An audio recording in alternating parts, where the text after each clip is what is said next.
കഥ തുടരുന്നു. കള്ളിക്കാട്ടിൽ നിന്ന് മടങ്ങിയെത്തിയ ധ്രുവ് വട്ടച്ചാക്കൽ കാർഗിൽ ജംഗ്ഷനിൽ മജീദിനെയും യാക്കൂബിനെയും ഇറക്കി. പിന്നെ ഉദയാസ്തമയത്തിലെത്തി. റിമോട്ട് എടുത്ത് ഗേറ്റ് അടച്ചു. തുടർന്ന് 4 ജർമ്മൻ ഷെപ്പേർഡ് നായ്ക്കളെയും തുറന്നുവിട്ടു. അവറ്റകൾ അവൻ്റെ ചുറ്റും ഓടിയിട്ട് ശരീരത്തിലേക്ക് ചാടിക്കയറി. ഏയ് ഗോ ബാക്ക്, അവയെ തലോടിക്കൊണ്ട് അവൻ പറഞ്ഞു. അനുസരണയോടെ നായ്ക്കൾ ചരലിന് മീതെ കൂടി ബംഗ്ലാവിന് പിന്നിലേക്ക് ഓടിപ്പോയി. ധ്രുവ് വാതിൽ തുറന്ന് അകത്ത് കയറി. ശരിക്കൊന്ന് ഉറങ്ങണം. നാളെ ഞണ്ട് ഭാസ്കരനെ പിടിക്കണം. അയാളിലൂടെയേ എല്ലാത്തിൻ്റെയും ചുരുളഴിക്കാൻ കഴിയൂ എന്ന് ധ്രുവിന് ഉറപ്പുണ്ട്. അവൻ കിടക്കയിലേക്ക് വീണു. അരമണിക്കൂറിന് ശേഷം അഴിമുഖം കടന്ന് അതിവേഗം കായംകുളം കായലിലേക്ക് കടന്ന ഒരു സ്പീഡ് ബോട്ടിൻ്റെ വേഗം പൊടുന്നനെ കുറഞ്ഞു. പിന്നെ അത് ഉദയാസ്തമത്തിന് നേർക്കെത്തി. എഞ്ചിൻ ഓഫായി. വന്ന വേഗത്തിൽ തന്നെ ബോട്ട് മതിൽക്കെട്ടിനോട് ചേർന്നു. 5 പേരുണ്ടായിരുന്നു അതിൽ.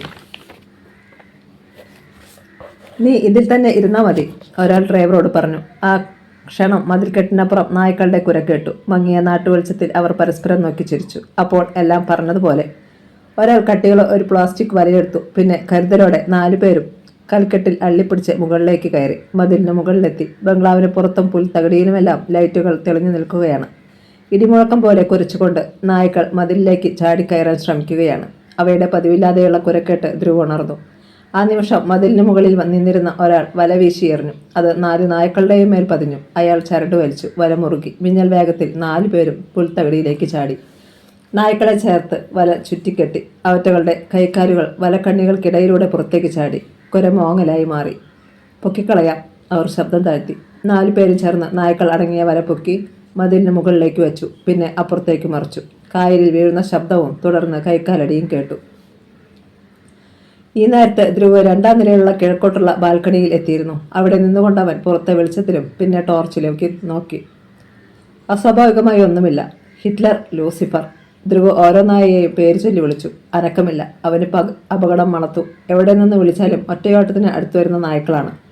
വെളിച്ചത്തിൻ്റെ വാളുകളായി ടോർച്ചിൻ്റെ പ്രകാശം നെടുകയും കുറുകയും പാഞ്ഞുപോയി. പെട്ടെന്ന് അവൻ മറ്റൊരു കാഴ്ച കണ്ടു. ഗാർഡൻ്റെ പൈപ്പുകൾ മുഴുവൻ തുറന്നു വിട്ടിരിക്കുന്നു. ബംഗ്ലാവിൻ്റെ മതിൽക്കെട്ടിനുള്ളിൽ ആരോ കടന്നെന്ന് അവൻ ഉറപ്പായി. താൻ ഒറ്റയ്ക്ക് പുറത്തിറങ്ങുന്നത് ബുദ്ധിയല്ല. ധ്രുവ് ഞൊടിയിടയിൽ പിന്തിരിഞ്ഞു. ഇനി ഏത് നിമിഷവും ധ്രുവ് കിഴക്കോട്ടുള്ള വാതിൽ തുറന്ന് പുറത്തു വരുമെന്ന് ബോട്ടിലെത്തിയവർ കരുതി. ബോട്ട് ഹൗസിനരികിലെ ചെടികൾക്ക് പിന്നിൽ പുൽത്തകടിയിൽ അമർന്ന് കിടക്കുകയായിരുന്ന അവർ പെട്ടെന്ന് എഴുന്നേറ്റു. വാതിൽ തുറന്നാലുടനെ അവനെ വെട്ടണം, നേതാവ് കൽപ്പിച്ചു. അവർ വേഗം സിറ്റൗട്ടിനരികിലേക്ക് നീങ്ങി. പക്ഷേ അടുത്ത നിമിഷം ആ കോമ്പൗണ്ടിലെ ലൈറ്റുകൾ മുഴുവൻ അണഞ്ഞു. കറണ്ട് പോയി, ഒരാൾ പിറുപിറുത്തു. അത് നന്നായി, മറ്റൊരാൾ. എന്നാൽ മുനമ്പിനരികിലെ മുരുകൻ ക്ഷേത്രത്തിന് മുന്നിലെ ഹൈമാസ് ലൈറ്റ് തെളിഞ്ഞു നിൽക്കുന്നത് അവർ കണ്ടു. അവർക്ക് സംശയമായി. സൂക്ഷിക്കണം, അവനും പോലീസാ, പോരെങ്കിൽ ചാന്നാരുടെ ചോരയും, നേതാവ് അടക്കം പറഞ്ഞു. അപ്പോൾ ധ്രുവ് മജീദിനെ വിളിച്ച് ചില നിർദ്ദേശങ്ങൾ നൽകിയിട്ട് കാത്തിരിക്കുകയായിരുന്നു. 10 മിനിറ്റ്. അവൻ ഇറങ്ങി വരുന്നില്ലല്ലോ. നമുക്ക് വാതിൽ ചവിട്ടിപ്പൊളിച്ച് അകത്ത് കയറിയാലോ? ഒരാൾ നേതാവിനെ നോക്കി. അത്ര വേഗം ഈ വാതിൽ പൊളിക്കാൻ കഴിയില്ല. പിന്നെ വാതിൽ തട്ടി വിളിക്കാമെന്ന് കരുതിയാലും മറ്റാരും ഇല്ലാത്തതിനാൽ അവൻ പുറത്തു വരണമെന്നില്ല. ആ സംഘം ആശയക്കുഴപ്പത്തിലായി. എങ്കിൽ നമ്മുടെ പദ്ധതി പാളും. ഇവിടെ തോറ്റാൽ നമുക്കിനി ഒരൊറ്റ കൊട്ടേഷൻ പോലും കിട്ടുകയുമില്ല. അയാൾ പറഞ്ഞു നിർത്തിയ നിമിഷത്തിൽ വീണ്ടും ലൈറ്റുകൾ തെളിഞ്ഞു. അവർ കിടുങ്ങിത്തിരിഞ്ഞു. പെട്ടെന്ന് കണ്ടു ബംഗ്ലാവിന് ഇരുവശത്തു നിന്നും ഓടിയെടുക്കുന്ന ജനം. കയ്യിൽ ആയുധങ്ങൾ. അവർ മതിലിനോട് ചേർന്ന് 5 അടി അകലത്തിൽ നിരന്നു. കുഴഞ്ഞു. ബോട്ടിൽ വന്നവർ പരിഭ്രാന്തരായി. ബാൽക്കണിയിൽ നിന്ന് ധ്രുവ വിളിച്ചു പറയുന്നത് കേട്ടു. 1 ഇഞ്ച് സ്ഥലം പോലും വിടാതെ ശ്രദ്ധിച്ച് നിങ്ങൾ ഒരേപോലെ മുന്നോട്ട് വരിക. ഏതവൻ ഇവിടുണ്ടായാലും അവൻ്റെ കൊടല് ഞങ്ങൾ എടുക്കും കൊച്ചങ്ങത്തെ. മജീദ് അട്ടഹസിച്ചു. തുടർന്ന് ബംഗ്ലാവിന് ചുറ്റും ഒരു വലയമായി ഓരോ ഭാഗവും അരിച്ചു പെറുക്കി അവർ മുന്നോട്ടെടുത്തു. ബോട്ടിൽ വന്നവർക്ക് നെഞ്ചിടിപ്പേറി. സിറ്റൗട്ടിന് താഴത്തെ മിരുളിൽ കുനിഞ്ഞിരിക്കുകയായിരുന്നു അവർ. വഴിയഴിക്കിലെ മത്സ്യത്തൊഴിലാളികളുടെ കൂട്ടം അവർക്കരികിലേക്ക് എത്തിക്കൊണ്ടിരുന്നു. ബോട്ടിൽ വന്നവരിൽ ഒരാൾ കണക്ക് കൂട്ടി. ഇവിടെ നിന്ന് മതിലിനടുത്ത് എത്തുവാൻ 25 മീറ്റർ. ഒരേ നിമിഷത്തിൽ ചിതറി വേണം നമ്മൾ ഓടുവാൻ. അവരുടെ ശ്രദ്ധ പതറുവാൻ അതാ നല്ലത്. തടയാൻ വരുന്നവനെ തീർത്തേക്കണം. അയാൾ ഫോണെടുത്ത് ഡിസ്പ്ലേയിലെ വെളിച്ചം പുറത്തു കാണാൻ പറ്റാത്ത രൂപത്തിൽ ചരിച്ചുകൊണ്ട് ബോട്ട് ഡ്രൈവറെ വിളിച്ചു. കുഴപ്പമായടാ, നീ ഒരുങ്ങിയിരുന്നോ? ഞങ്ങൾ കായലിൽ ചാടും. മത്സ്യത്തൊഴിലാളികളുടെ വലയം ചുരുങ്ങി വന്നു. ഓടിക്കോ, പതുക്കെ പറഞ്ഞതും അവർ മുന്നോട്ട് കുതിച്ചു. അത് അപ്രതീക്ഷിതമായിരുന്നതിനാൽ ജനം ഒന്ന് പതറി. ആ നിമിഷത്തിൽ ബോട്ടിൽ വന്നവർ അവർക്കിടയിലൂടെ അപ്പുറം കടന്നു. പിടിക്കടാ, പിന്നിൽ അലർച്ച കേട്ടു. 3 പേർ ഒരേ നിമിഷത്തിൽ മതിലിന് മുകളിലേക്ക് ചാടിക്കയറി. തുടർന്ന് ഡോൾഫിനുകളെ പോലെ കായലിലേക്ക് ഊളിയിട്ടു. ഒരാൾ ഒപ്പമില്ലെന്നവർ അറിഞ്ഞില്ല. അടുത്ത നിമിഷം അവിടെ ബോട്ട് സ്റ്റാർട്ടായി വട്ടം തിരിഞ്ഞു. വിടരുത്, യാക്കൂബും മറ്റും മതിലിനരികിൽ എത്തിക്കഴിഞ്ഞു. ബോട്ട് ഒന്ന് വേഗം കുറച്ചു. കായലിൽ ചാടിയവർ അതിൽ നീന്തിക്കയറി. ചാട്ടുളി പോലെ അത് പാഞ്ഞുപോയി. കായൽപ്പരപ്പിൽ വെളുത്ത പതയുടെ ഒരു രേഖ മാത്രം കണ്ടു. അപ്പോഴേക്കും വാതിൽ തുറന്ന് ധ്രുവും അവർക്കരികിൽ ഓടിയെത്തി. എന്താ കൊച്ചങ്ങത്തുണ്ടായത്? തൊഴിലാളികൾ അവന് ചുറ്റും കൂടി. അവൻ തനിക്കത്രയും അറിയാവുന്നത്രയും പറഞ്ഞു. ഇതിനിടെ അവർ അഴിച്ചുവിട്ടിരുന്ന പൈപ്പുകൾ അടച്ചു. വീടിനുള്ളിൽ ഉള്ളവരെ പുറത്തിറക്കാനുള്ള ഒരു പുതിയ തന്ത്രമായിരുന്നു അതെന്ന് മനസ്സിലായി. പെട്ടെന്ന് വെള്ളത്തിൽ എന്തോ ശബ്ദം കേട്ടതുപോലെ തോന്നി. ധ്രുവ് മതിലിനടുത്തേക്ക് ഓടി കായലിലേക്ക് ടോർച്ച് തെളിച്ചു. മറ്റുള്ളവരും പിന്നാലെ എത്തി. ധ്രുവ് ഞെട്ടി. മറ്റുള്ളവരും അത് കണ്ടു. വെളിച്ചത്തിൽ തിളങ്ങുന്ന ചില നീലക്കണ്ണുകൾ. ചുരുട്ടിക്കെട്ടിയ വലയ്ക്കുള്ളിൽ വലക്കണ്ണികൾക്കിടയിലൂടെ കൽഭിത്തിയിൽ അള്ളിപ്പിടിച്ചിരിക്കുന്ന കൈകൾ. യാക്കൂബേ, അതിവിടുത്തെ പട്ടികളാ! ധ്രുവ് അലറി. അടുത്ത സെക്കൻഡിൽ യാക്കൂബ് മജീദ് ഉൾപ്പെടെ ചിലർ കായലിലേക്ക് ചാടി. ഏതാനും പേർ മതിലിൽ പകുതി ഇറങ്ങി നിന്നു. ഇങ്ങോട്ട് പൊക്കിത്താ! എല്ലാവരും ചേർന്ന് വല ഉയർത്തി മതിലിന് പുറത്തുകൂടി മുറ്റത്തേക്കിട്ടു. പിന്നെ വല അറുത്തുമാറ്റി. പ്രാണൻ തിരിച്ചു കിട്ടിയ ആവേശത്തിൽ നായ്ക്കൾ ശരീരം കുടഞ്ഞു. മുത്തുമണികൾ പോലെ ജലം ചുറ്റും ചിതറി. ഹിറ്റ്ലർ! ധ്രുവ് ഒരു നായയുടെ ശിരസിൽ തടവി. നന്ദിയുടെ ഒരു മുരളൽ അവനിൽ നിന്നുണ്ടായി. ഞങ്ങൾ ഇന്നിവിടെ കഴിയാൻ കൊച്ചങ്ങത്തെ, തൊഴിലാളികൾ പറഞ്ഞു. അതൊന്നും വേണ്ട, ഇനി അവർ വരില്ല. വന്നാൽ രക്ഷയില്ലെന്ന് അവർ മനസ്സിലാക്കിയിട്ടുണ്ട്. എനിവേ, എല്ലാവർക്കും താങ്ക്സ്. ധ്രുവ് പുഞ്ചിരിച്ചു. നന്ദിയൊന്നും വേണ്ട, ഞങ്ങൾക്ക് ഞങ്ങളുടെ ജീവൻ കൊടുത്തും ഈ കുടുംബത്തിലുള്ളവരെ ഞങ്ങൾ രക്ഷിക്കും. അത്രയ്ക്ക് കടപ്പാടുണ്ട് ഞങ്ങൾക്ക് ഇവിടുത്തവർ. അവരുടെ മറുപടി കേട്ടപ്പോൾ അവൻ്റെ മനം നിറഞ്ഞു. അല്പനേരം കൂടിക്കഴിഞ്ഞ് അവരൊക്കെ യാത്ര പറഞ്ഞു. ധ്രുവ് വീണ്ടും ബംഗ്ലാവിനുള്ളിൽ കയറി വാതിലടച്ചു. ഇത്തവണ അവൻ തൻ്റെ മുറിയുടെ വാതിലും അടച്ചു. അത് പതിവില്ലാത്തതാണ്. കട്ടിലിരുന്നു കൈനീട്ടി ബെഡ്റൂം ലാമ്പ് ഓഫ് ചെയ്യാൻ ഭാവിച്ചു. പൊടുന്നനെ ഒരു ശബ്ദം. നീ ഉറങ്ങാൻ പോകുകയാണ് അല്ലേടാ? ഞാൻ ഉറക്കിത്തരാം. ധ്രുവ് കിടങ്ങി. അവൻ്റെ നെഞ്ചിനുള്ളിൽ ഒരു തിരമാല തല്ലിയടിച്ചു. ആ നിമിഷം അലമാരയുടെ പിന്നിൽ നിന്ന് ഒരാൾ അവൻ്റെ മുന്നിലെത്തി. ആ മുഖം കണ്ട് ധ്രുവ് ഒരിക്കൽ കൂടി കിടങ്ങി. ധ്രുവിൻ്റെ ചുണ്ടനങ്ങി. ഭാസ്കരൻ, ഞണ്ട് ഭാസ്കരൻ. അതെ.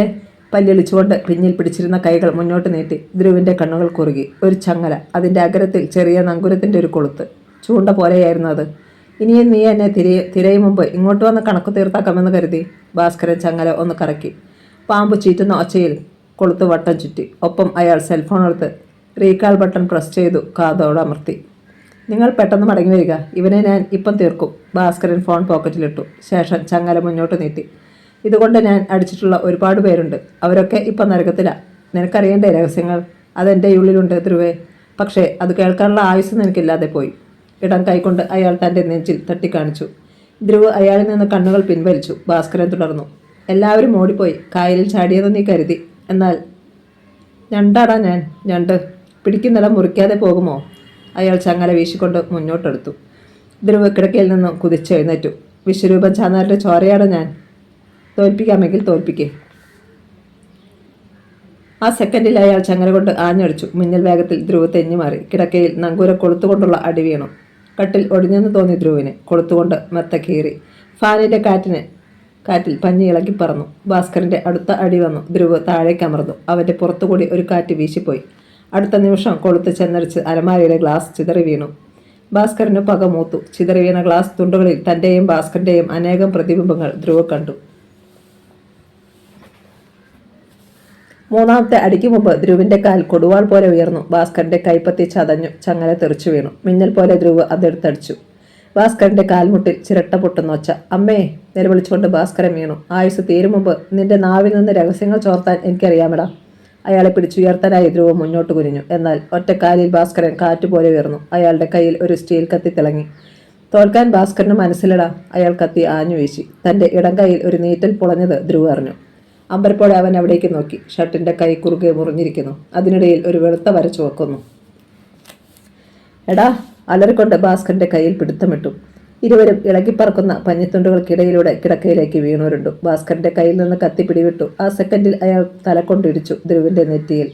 ചെമ്പുകുടത്തിൽ ഇടിക്കുന്ന പോലെ ഒരു ശബ്ദം. ധ്രുവ് തറയിൽ വീണു. ആ നേരത്ത് ഒറ്റക്കാലിൽ ഭാസ്കരൻ വാതിൽക്കലേക്ക് ഓടി. അത് വലിച്ചു തുറന്ന് പുറത്തേക്ക്. ഒരു നിമിഷത്തെ മരവിപ്പിന് ശേഷം ധ്രുവ് പിന്നാലെ ഓടി. എന്നാൽ കായലിലൂടെ പാഞ്ഞു പോകുന്ന സ്പീഡ് ബോട്ടാണ് കണ്ടത്. കായലിന് നടുവിൽ കൊഞ്ചു പിടിച്ചുകൊണ്ടിരുന്ന വള്ളത്തിൽ ഒരാൾ എല്ലാം ശ്രദ്ധിക്കുന്നുണ്ടായിരുന്നു. അയാൾ പെട്ടെന്ന് ഫോൺ എടുത്തൊരു നമ്പർ ഡയൽ ചെയ്തു. സേനാപതി സാർ, ഞങ്ങളെക്കാൾ മുമ്പ് ഇവിടെ മറ്റേതോ ടീം കയറി. വലിയ വീക്കിൽക്കാർ മുഴുവൻ ഇവിടെ എത്തി അവനെ രക്ഷിച്ചു. ദേവസേനാപതിയുടെ അമ്പരപ്പ് ഫോണിലൂടെ കേട്ടു. അതാരാടാ? നമ്മളറിയാതെ പുതിയൊരു ടീം. അതറിയില്ല മുതലാളി. അയാൾ ബംഗ്ലാവിന് നേർക്ക് കണ്ണു ഉറപ്പിച്ചുകൊണ്ട് മറുപടി നൽകി. ഒന്നുറപ്പാ, അവനെ ആരൊക്കെയോ ടാർഗറ്റ് ചെയ്തിട്ടുണ്ട്. ഇപ്പോൾ ഇടം കൈയിൽ കയ്യമർത്തി പിടിച്ചു നിൽക്കുക. അവിടെ മുറിവേറ്റെന്ന് തോന്നുന്നു. താൻ കണ്ടതെല്ലാം അയാൾ ചുരുക്കി പറഞ്ഞു. ധ്രുവ് തിരിച്ചു പോകുന്നു.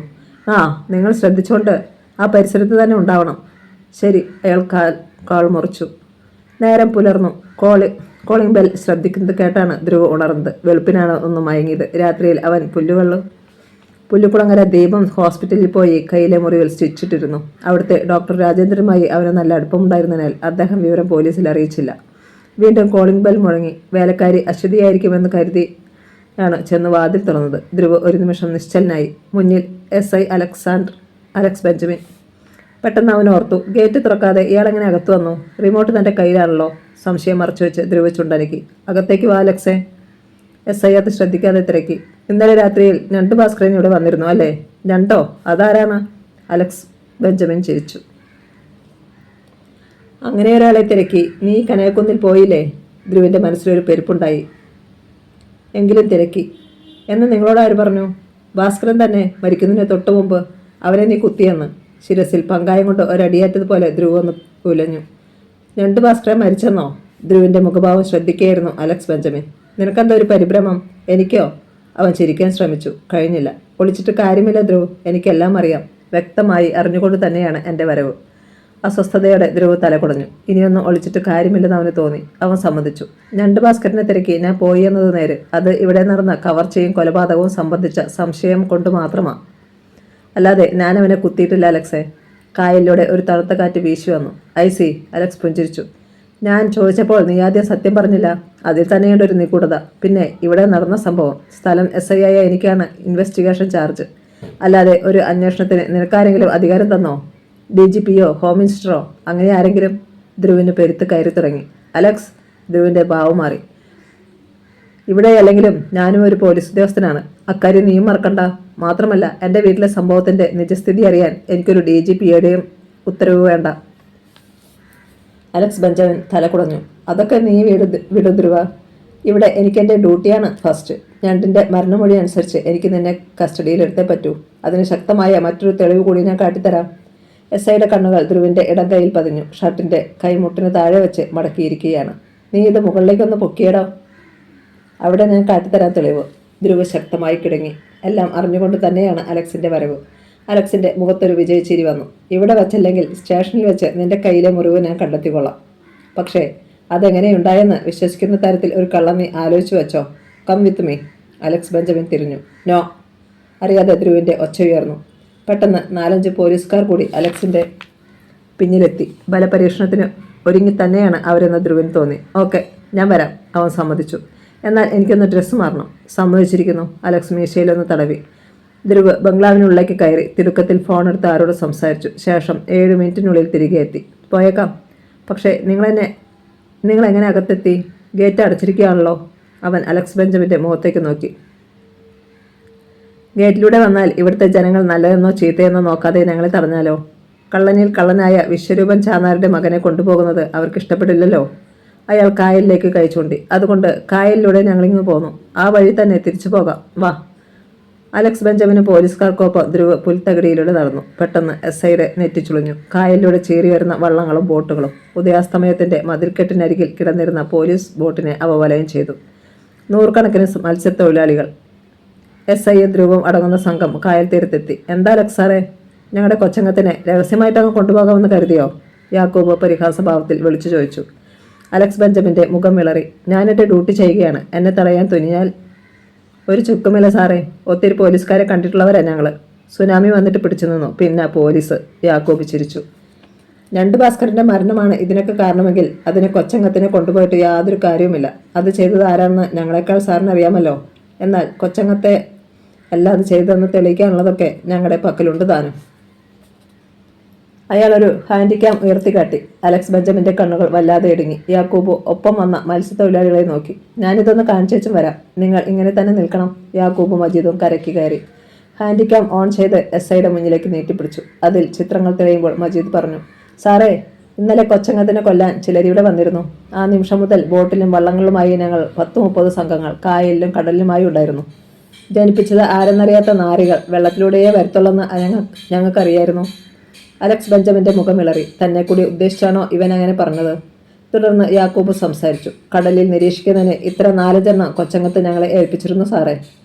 ഹാൻഡിക്യാമിന്റെ സ്ക്രീനിൽ SIയുടെ കണ്ണുകൾ തറഞ്ഞു നിന്നു. ചിത്രങ്ങൾ മങ്ങിയതാണെങ്കിലും ഏകദേശം കാണാം. പാഞ്ഞു പോകുന്ന ഒരു സ്പീഡ് ബോട്ട്, അതിൽ 4-5 പേർ. ഉൾക്കടലാണ് രംഗം. അവസാനം സ്പീഡ് ബോട്ട് ഒരു ബന്ധന ബോട്ടിനടുത്ത് നിൽക്കുന്നു. അതിന്റെ ഡെക്കിൽ നിന്ന് ചിലർ താഴേക്ക് കൈനീട്ടുന്നു. സ്പീഡ് ബോട്ടിൽ നിന്ന് ഒരാളെ പിടിച്ചു കയറ്റുന്നു. ആ മനുഷ്യൻ മുടന്തുണ്ട്. ബാക്കിയുള്ളവരുമായി സ്പീഡ് ബോട്ട് പാഞ്ഞു പോകുന്നു. ബോട്ടിലേക്ക് പിടിച്ചു കയറ്റിയത് രണ്ട് ഭാസ്കരനെയാണെന്ന് നിഴൽ രൂപത്തിൽ നിന്ന് വ്യക്തമാകും. അയാൾ അവിടെ നിന്നവരോട് എന്തോ സംസാരിക്കുന്നുണ്ട്. ആരുടെയും മുഖങ്ങൾ തിരിച്ചറിയാനാകുന്നില്ല. പിന്നെ കാണുന്നത് നടുക്കുന്ന കാഴ്ച. ഒരാൾ ഞണ്ടിന്റെ തോളിൽ കൈവയ്ക്കുന്നു. അടുത്ത കൈകൊണ്ട് ഞണ്ടിന്റെ വയറ്റിൽ ആ ഞാഞ്ഞു കുത്തുന്നു. ഞണ്ട് ഭാസ്കരൻ വെട്ടിപ്പിടിഞ്ഞ് ബോട്ടിന്റെ ഡെക്കിലേക്ക് വീഴുന്നു. തുടർന്ന് ആ ബോട്ടും പോകുന്നു. SI അലക്സ് ബെഞ്ചമിന്റെ നെറ്റിയിൽ വിയർപ്പ് കണങ്ങൾ ഉരുണ്ടുകൂടി. ഹാൻഡിക്യാമിലെ രംഗങ്ങളൊക്കെ ധ്രുവും കണ്ടിരുന്നു. വിജയഭാവത്തിൽ അവൻ ബെഞ്ചമിനെ നോക്കി. എവിടെ വെച്ച അലക്സേ നിങ്ങൾ ഞണ്ടിന്റെ മൊഴിയെടുത്തത്? ആ ബോട്ടിൽ നിങ്ങളും ഉണ്ടായിരുന്നോ? അലക്സ് ബെഞ്ചമിന് ഉത്തരം മുട്ടി. ക്യാമറ ഇങ്ങത്താ, എനിക്കിതൊന്ന് പരിശോധിക്കണം. അയാൾ യാക്കൂബിന്റെ നേർക്ക് കൈനീട്ടി. അത് വേണ്ട സാറേ, സാർ കേസെടുത്തോ. യാക്കൂബ് ക്യാമറ പിന്നിലേക്ക് മാറ്റി. ഈ തെളിവ് ഞങ്ങൾ കാണിക്കേണ്ടതെടുത്ത് കാണിച്ചോളാം. യാക്കൂബ് ധ്രുവിനെ നോക്കിയിട്ട് തുടർന്നു. ഇനിയും ഞങ്ങളുടെ കൊച്ചങ്ങത്തിനെ സാറിന് കൊണ്ടുപോകണമെങ്കിൽ ആയിക്കോ. പക്ഷേ ഒന്നുണ്ട്, ആ കാണുന്ന ജനങ്ങളെ സാറുമാരെ തോൽപ്പിക്കണം. അലക്സ് ബെഞ്ചമിന്റെ കണ്ണുകൾ വല്ലാതെ വെട്ടി. ധ്രുവ് അയാളുടെ നേരെ മുന്നിലേക്ക് വന്നു. എവിടെ അലക്സേ അവന്റെ ബോഡി കിടക്കുന്നത്? ഞണ്ടിന്റെ കനകക്കുന്നിൽ, അവന്റെ വീട്ടിൽ. പറയാതിരിക്കാനായില്ല അലക്സ് ബെഞ്ചമിന്. എങ്കിൽ അവന്റെ ഭാര്യയോട് ചോദിക്കേ, സത്യമറിയാം. എന്നാൽ തന്റെ ലക്ഷ്യം അതല്ലെന്നും ഞാൻ മാത്രമാണെന്നും എനിക്ക് ഉറപ്പുണ്ട്. മാത്രമല്ല അവനെ കൊല ചെയ്തത് ആരാണെന്നും തനിക്കറിയാം. ധ്രുവിന്റെ കടപ്പല്ലുകൾ വല്ലാതെ ഞെരിഞ്ഞു. കായൽക്കാറ്റിൽ അവന്റെ മുടിയിഴകൾ ഇളകി. ഓർത്തോണം അലക്സേ, താനിപ്പോൾ കളിച്ചുകൊണ്ടിരിക്കുന്ന ഈ കളിയുണ്ടല്ലോ, ആർക്കു വേണ്ടിയാണ്? അതാർക്കാണെങ്കിലും അത് തനിക്ക് തോൽക്കാൻ മാത്രമുള്ളതാണ്. ധ്രുവിന്റെ ശ്വാസഗതിക്ക് വേഗമേറി.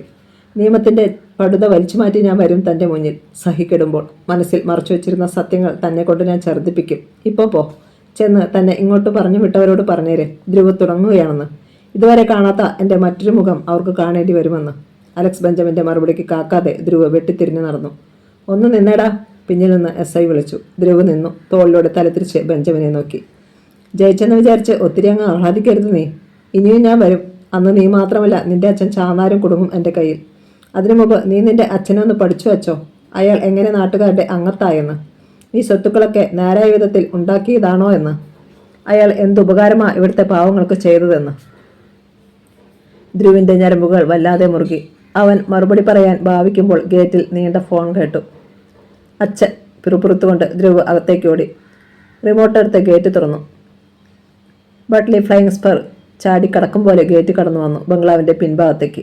അച്ഛൻ എന്തോ അറിഞ്ഞുകൊണ്ടുള്ള വരവാണെന്ന് ധ്രുവിന് തോന്നി. അവൻ ഓടിയെത്തി. കാറിൽ നിന്ന് വിശ്വരൂപൻ ചാന്നാരും ക്ഷിപ്രയും ഇറങ്ങി. മുന്നിൽ നിൽക്കുന്ന മജീദിനും യാക്കൂബിനും ഇടയിലൂടെ ചാന്നാരുടെ നോട്ടം കായൽപ്പരപ്പിലെത്തി. തൊഴിലാളികൾ വള്ളങ്ങളും ബോട്ടുകളും മാറ്റുന്നതും പോലീസ് ബോട്ട് അകന്നു പോകുന്നതും അയാൾ കണ്ടു. ചാന്നാരുടെ മുഖം ചുവന്നു. അയാൾ ധ്രുവിന് നേരെ തിരിഞ്ഞു. എന്തിനാടാ പോലീസ് വന്നത്? ആ ചോദ്യത്തിലെ കനം അവനെ അമ്പരപ്പിച്ചു. അച്ഛാ, ഞാൻ പരുങ്ങരുത്, അയാൾ കഴിച്ചുണ്ടി. ചാന്നാരുടെ മക്കൾ ഏതു കാര്യവും തല ഉയർത്തിപ്പിടിച്ച് പരുങ്ങാതെ പറയണം, അത് തെറ്റാണെങ്കിലും ശരിയാണെങ്കിലും. ധ്രുവ ക്ഷിപ്രയെ നോക്കി. അവളുടെ മുഖത്ത് രക്തമയമില്ലായിരുന്നു. യാക്കൂബിനോടും മജീദിനോടും പോയിക്കൊള്ളാൻ അവർ ആംഗ്യം കാണിച്ചു. അവർ സൂത്രത്തിൽ പിൻവാങ്ങി. കനത്ത ചൂടുകളോടെ ചാന്നാർ സിറ്റൗട്ടിലേക്ക് കയറി. കായലിനക്കരയുള്ള തെങ്ങോലകൾക്കിടയിലൂടെ സൂര്യന്റെ ചുവന്ന മുഖം ഉയർന്നു. ചാന്നാർ കസേരയിലിരുന്നു ഗൗരവത്തോടെ. ഞാൻ ചോദിച്ചറിഞ്ഞ് നീ മറുപടി പറഞ്ഞില്ല ധ്രുവ്, അയാൾ ഓർമ്മിപ്പിച്ചു. നീ എന്താണ് എന്നിൽ നിന്ന് മറയ്ക്കുന്നത്? ധ്രുവ് ധൈര്യം വീണ്ടെടുത്തു. ഒത്തിരി കാര്യങ്ങൾ അച്ഛനും എന്നിൽ നിന്ന് മറച്ചു വച്ചില്ലേ? ടൈറ്റാനിക് ബാബു എന്ന ഗുണ്ട ഇവിടെ വന്നതും ഹോസ്പിറ്റലിലുണ്ടായ കൊലപാതക ശ്രമവും വരെ. അതുകൊണ്ട് ഞാനും അച്ഛനിൽ നിന്ന് പലതും ഒളിച്ചു. ചാന്നാർ തിരിഞ്ഞ് ക്ഷിപ്രയെ രൂക്ഷമായി നോക്കി. നീയാണ് പറഞ്ഞു കൊടുത്തത് അല്ലേ? ക്ഷിപ്ര ഏട്ടന്റെ പിന്നിലേക്ക് മാറി. എന്നിട്ട് പിറുപിറുത്തു. എല്ലാത്തിനും കാരണക്കാരൻ അച്ഛൻ തന്നെയാ. ചാന്നാരുടെ മുഖം മുറുകി. ഞാനോ? അയാൾ ചാടി എഴുന്നേറ്റു. മകളുടെ ആ പ്രയോഗം അയാളെ അമ്പരപ്പിച്ചു. ഞാൻ എന്ത് ചെയ്തതെന്നറിയേ? അച്ഛൻ്റെ വിവാഹം, അതുമാത്രമാണ് എല്ലാത്തിനും കാരണം. തീ കൊള്ളിക്കൊണ്ട് കുത്തേറ്റതുപോലെ ചാന്നാർ പുളഞ്ഞു. അപ്പോൾ ധ്രുവിന്റെ ശബ്ദവും പിന്നാലെ എത്തി. അത് തന്നെയാണ് സത്യം. വിശ്വരൂപൻ ചാന്നാർ ജീവിതത്തിൽ ആദ്യമായി പകച്ചു. മക്കൾ തന്റെ നേരെ വിരൽ ചൂണ്ടുന്നു. ഒരു അപരാധി എന്ന വണ്ണം അയാളുടെ വാക്കുകൾ ചിലമ്പി. ഞാൻ വിവാഹം ചെയ്യാൻ തീരുമാനിച്ചത് ഒരു സ്ത്രീയോടുള്ള ആവേശം കൊണ്ടല്ല, വയസ്സുകാലത്ത് ഒരു തുണയാകട്ടെ എന്ന് കരുതിയാ. നിങ്ങൾക്ക് കുടുംബമായി കഴിഞ്ഞാൽ നിങ്ങളെ ബുദ്ധിമുട്ടിക്കാതിരിക്കാൻ. പിന്നെ ഭാരതിയും എന്നെ നിർബന്ധിച്ചതുകൊണ്ട്. ക്ഷിപ്ര ചീറി. അപ്പച്ചി അങ്ങനെ പറഞ്ഞാൽ അച്ഛൻ അനുസരിക്കേണ്ട കാര്യമെന്താ? ഈ കാര്യം പറഞ്ഞ് അവർ എൻ്റെ കരണ തടിക്കുക വരെ ചെയ്തു. ക്ഷിപ്രയ്ക്ക് ദേഷ്യത്തോടൊപ്പം സങ്കടവും വന്നു. ഇവിടെ താമസിച്ചോണ്ട് എന്നെ ബാക്കി പൂർത്തിയാക്കാൻ സമ്മതിച്ചില്ല വിശ്വരൂപൻ ചാന്നാർ. നിർത്തടി, അലറിക്കൊണ്ട് അയാൾ മുന്നോട്ടാഞ്ഞു. ഇനി ഭാരതിയെക്കുറിച്ച് ഒരൊറ്റക്ഷരം മിണ്ടരുത്. ക്ഷിപ്രയും ധ്രുവം ഭയന്നു പോയി. ചാന്നാർ അവളെ അടിക്കാനാഞ്ഞു. പക്ഷേ ധ്രുവ് തടഞ്ഞു. അവൾക്ക് മാത്രമല്ല ചാ, എനിക്കുമുണ്ട് സംശയം. അച്ഛനെ നിയന്ത്രിക്കാൻ അവർക്കെന്താ അധികാരം? അച്ഛൻ്റെ ഇളയതല്ലേ അവര്? അത് പറഞ്ഞാൽ നിങ്ങൾക്കൊന്നും മനസ്സിലാവില്ല. ചാന്നാർക്ക് സങ്കടം വന്നു. ധ്രുവ് ശബ്ദമുയർത്തി. അത് മാത്രമല്ല, മറ്റു പലതും മനസ്സിലാവില്ല. ആ ഇൻസ്പെക്ടർ പറഞ്ഞതുപോലെ അച്ഛനെങ്ങനെയാ നാട്ടുകാരുടെ അംഗത്തായത്? ഈ കാണുന്നതിൻ്റെയൊക്കെ സോഴ്സ് എന്താ? ഒക്കെ ഞങ്ങൾക്കറിയണം. അറിയണം അല്ലേ? ചാന്നാർ പെട്ടെന്ന് വികാരാധീനായി കസേരയിലേക്ക് ഇരുന്ന് പല്ല് കടിച്ചു. നിനക്കൊക്കെ മാത്രമല്ല, നിന്റെയൊക്കെ പ്രായമുള്ള ഈ വലിയ എഴുകിലെ ആർക്കും ഒന്നും അറിയില്ല. നിങ്ങൾ കാണുന്നത് പ്രബലനായ ചാന്നാരെ. അതിനു മുമ്പ് ഞാനുണ്ടായിരുന്നു, പേരിൽ മാത്രം മാറ്റമില്ലാത്തവനായിട്ട്. ചാന്നാരുടെ കണ്ണുകളിൽ നനവിനൊപ്പം ഭൂതകാലത്തിന്റെ കടൽപ്പാമ്പ് ഇഴഞ്ഞു. ചുണ്ടിലൂടെ ശബ്ദമായി അത് പുറത്തു വന്നു. 40 വർഷം മുമ്പ് ഇക്കാണുന്നത് ഒന്നുമില്ലാത്ത വലിയ എഴുകൽ. മറ്റുള്ളവരുടേതുപോലെ കടലോരത്തെ ഒരു ചെറിയ വീട്, ഓലമേഞ്ഞ മേൽക്കുരയും പലകയടിച്ച 2 മുറികളും, ഒരു കൊച്ചു തിണ്ണയും. അതിൻ്റെ മുറ്റത്തെ പഞ്ചസാര മണലിലിരുന്ന് കളിക്കുന്ന വള്ളിനിക്കറുകാരനായ ഒരു 10 വയസ്സുകാരൻ. പേര് വിശ്വരൂപൻ. കുട്ടിക്കുപ്പായം ധരിച്ച 6 വയസ്സുകാരി ഭാരതി. അച്ഛൻ ചന്ദ്രൻ ചാന്നാർ കടലിൽ പോകും, അമ്മ കനകലത. അവർ തൊണ്ടു തല്ലാൻ പോകും. അധികം കുഴപ്പമില്ലാത്ത ജീവിതം. അങ്ങനെയൊക്കെ ഒരു സന്ധ്യ. ചേട്ടാ, അച്ഛൻ വരുന്നു. കടലിലേക്ക് ഭാരതി കൈ ചൂണ്ടി. സന്തോഷത്തോടെ അവളുടെ കയ്യിൽ പിടിച്ച് വിശ്വരൂപൻ തലപ്പിലേക്ക് ഓടി. ചന്ദ്രപ്പനും കൂട്ടരും വള്ളം നിറയെ മീനുകളുമായാണ് എത്തിയത്.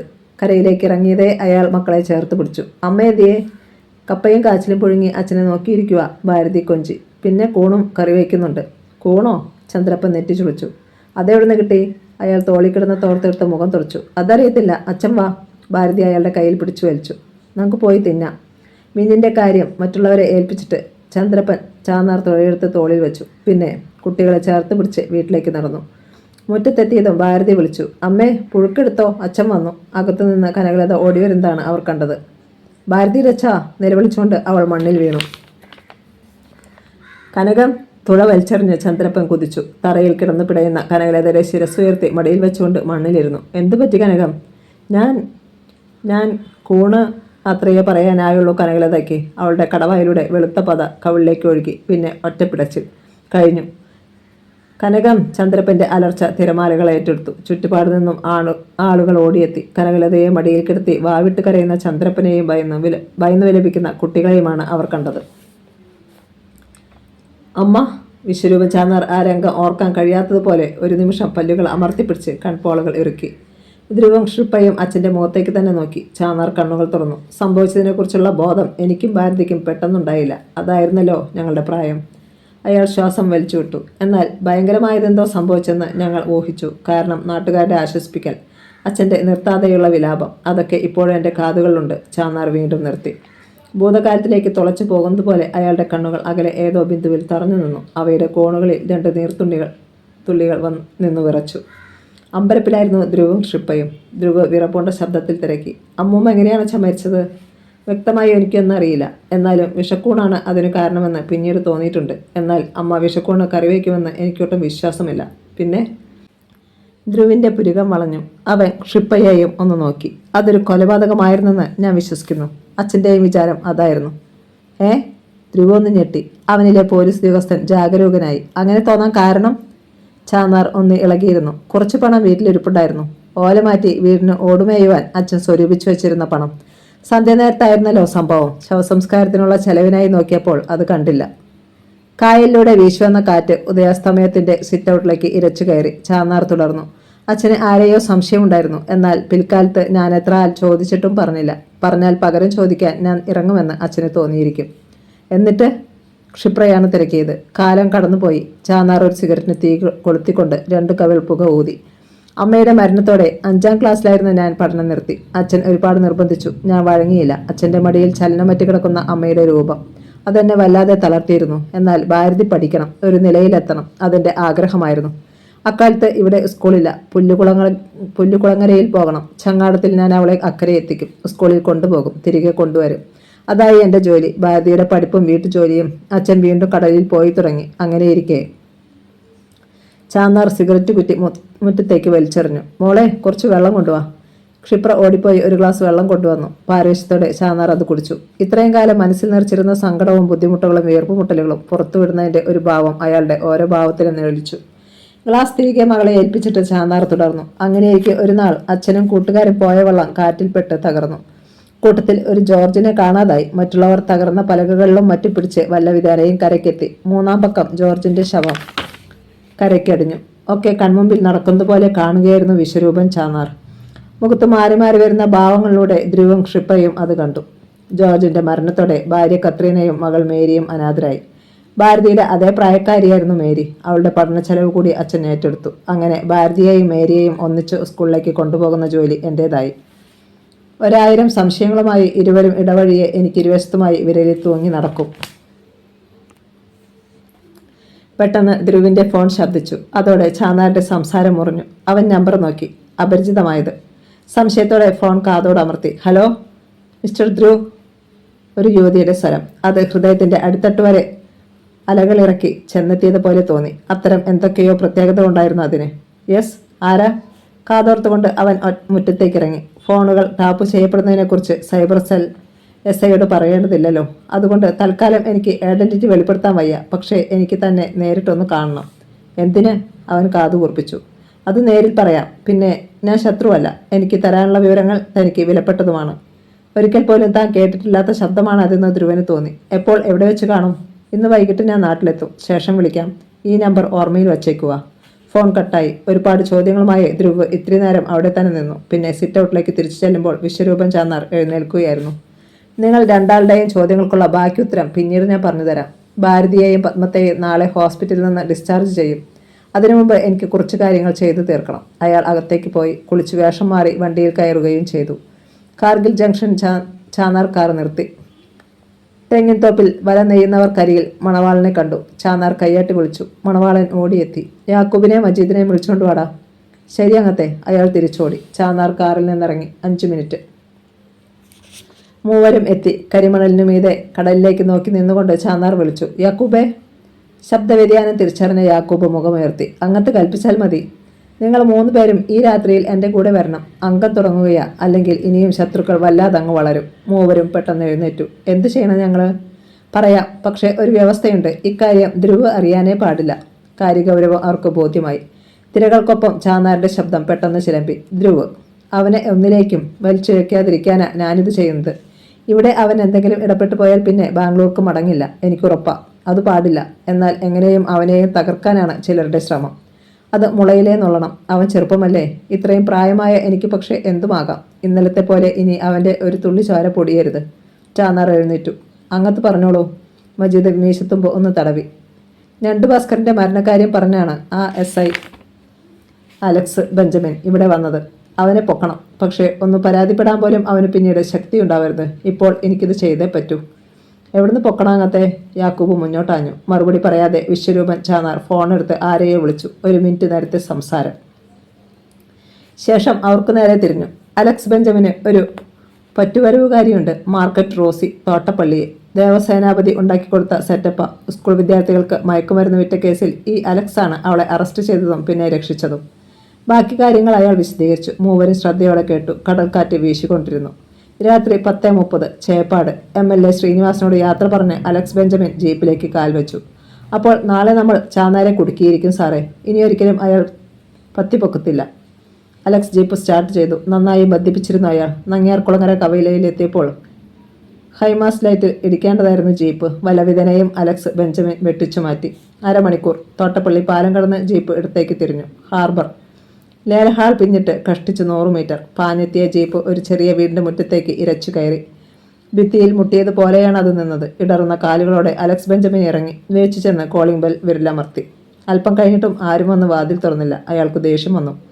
ചത്തുപോയോടെ നീയെ. അയാൾ വാതിലിൽ ശക്തിയായി തട്ടി. വാതിൽപ്പാളി അകത്തേക്ക് നീങ്ങി. കുറ്റിയിട്ടില്ലായിരുന്നോ? കൺപോളകൾ വലിച്ചു തുറന്ന് അയാൾ ഉള്ളിലേക്ക് നോക്കി. അവിടെ വെളിച്ചമുണ്ട്. എടി റോസി.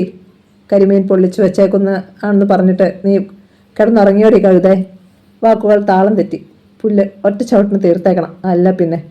അയാൾ റോസിയുടെ കിടപ്പുമുറിയുടെ നേരെ നടന്നു. ചാരിയിട്ടിരുന്ന വാതിൽ തള്ളി തുറന്ന് ഒരു തെറി വിളിക്കാൻ ഭാവിക്കുകയായിരുന്നു അയാൾ. പക്ഷേ കിടുങ്ങിപ്പോയി. കിടക്കയിൽ ഭയന്ന് വിറച്ചിരിക്കുന്ന മാർക്കറ്റ് റോസി. ബ്ലൗസും മുണ്ടും ധരിച്ച മദാലസ. അവർക്ക് ചുറ്റും 3 കറുത്ത രൂപങ്ങൾ. ഒരു ടീപ്പോയിൽ മദ്യം നിറച്ച ഗ്ലാസുകളും കുപ്പിയും കരിമീൻ പൊള്ളിച്ചതും. സാറെന്താ വൈകിയത്? താമസിച്ചപ്പം ഞങ്ങളങ്ങ് തുടങ്ങിക്കേട്ടോ. സാറിന് വേണ്ടി ഇവൾ കരുതി വെച്ച മദ്യവും കരിമീനുമാ ഞങ്ങൾ കഴിക്കുന്നത്, ഒരാൾ പറഞ്ഞു. വിശ്വാസം വരാതെ അലക്സ് കണ്ണു തിരുമ്മി നോക്കി. തിരിച്ചറിയാൻ പറ്റാത്ത വിധം ശരീരം മുഴുവൻ കരി പൂശിയിരിക്കുകയാണവർ. അത് യാക്കൂബ് മണവാളനും മജീദുമാണെന്ന് അവരുടെ ഭാര്യമാർക്ക് പോലും മനസ്സിലാവില്ലായിരുന്നു. എടാ, ആരടാ നീയൊക്കെ? അലറിക്കൊണ്ട് അലക്സ് ബെഞ്ചമിൻ മുന്നോട്ട് കുതിച്ചു. അയാളുടെ ശബ്ദം തിരമാലകളുടെ ഒച്ചയിൽ അമർന്നു. അലക്സിന് അവർക്കരികിൽ എത്താനായില്ല. കാലുകൾ വെച്ച് അയാൾ വീണു. സാറേ, മാർക്കറ്റ് റോസി വിലപിച്ചു. നിന്നോട് മിണ്ടരുതെന്ന് നേരത്തെ പറഞ്ഞതല്ലേടി? യാക്കൂബ് വിരൽ ചൂണ്ടി. അവളുടെ വാ അടഞ്ഞു. തറയിൽ നിന്ന് വല്ലവിധാനയും എഴുന്നേൽക്കുകയായിരുന്നു അലക്സ് ബെഞ്ചമിൻ. മജീദ് കാൽ നീട്ടി ഒരു കസേര അവിടേക്ക് നീക്കിയിട്ടു. ഇരിക്കലാതിര്, ബെഞ്ചമിൻ പല്ലിളിച്ചു. ഒരു ഇൻസ്പെക്ടറോടാ നീയൊക്കെ കളിക്കുന്നത്, ഓർക്കണം. ചീ, ഇരിക്കാനില്ലട പറഞ്ഞത്. മണവാളൻ ചാടി എഴുന്നേറ്റു. വീഴും പോലെ അലക്സ് ബെഞ്ചമിൻ അതിലിരുന്നു.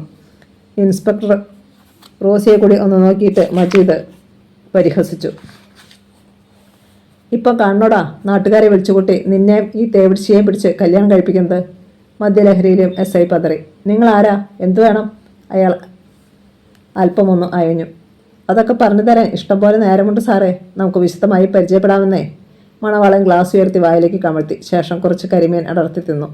മയക്കുമരുന്നും വ്യഭിചാരവും മാത്രമല്ലല്ലോടി റോസി നിനക്ക്, മീൻ വയ്ക്കാനറിയാമല്ലോ. റോസി ഭയന്നിരിക്കുകയാണ്. യാക്കൂബ് എഴുന്നേറ്റു. എന്നെ രക്ഷിക്കണം സാറേ.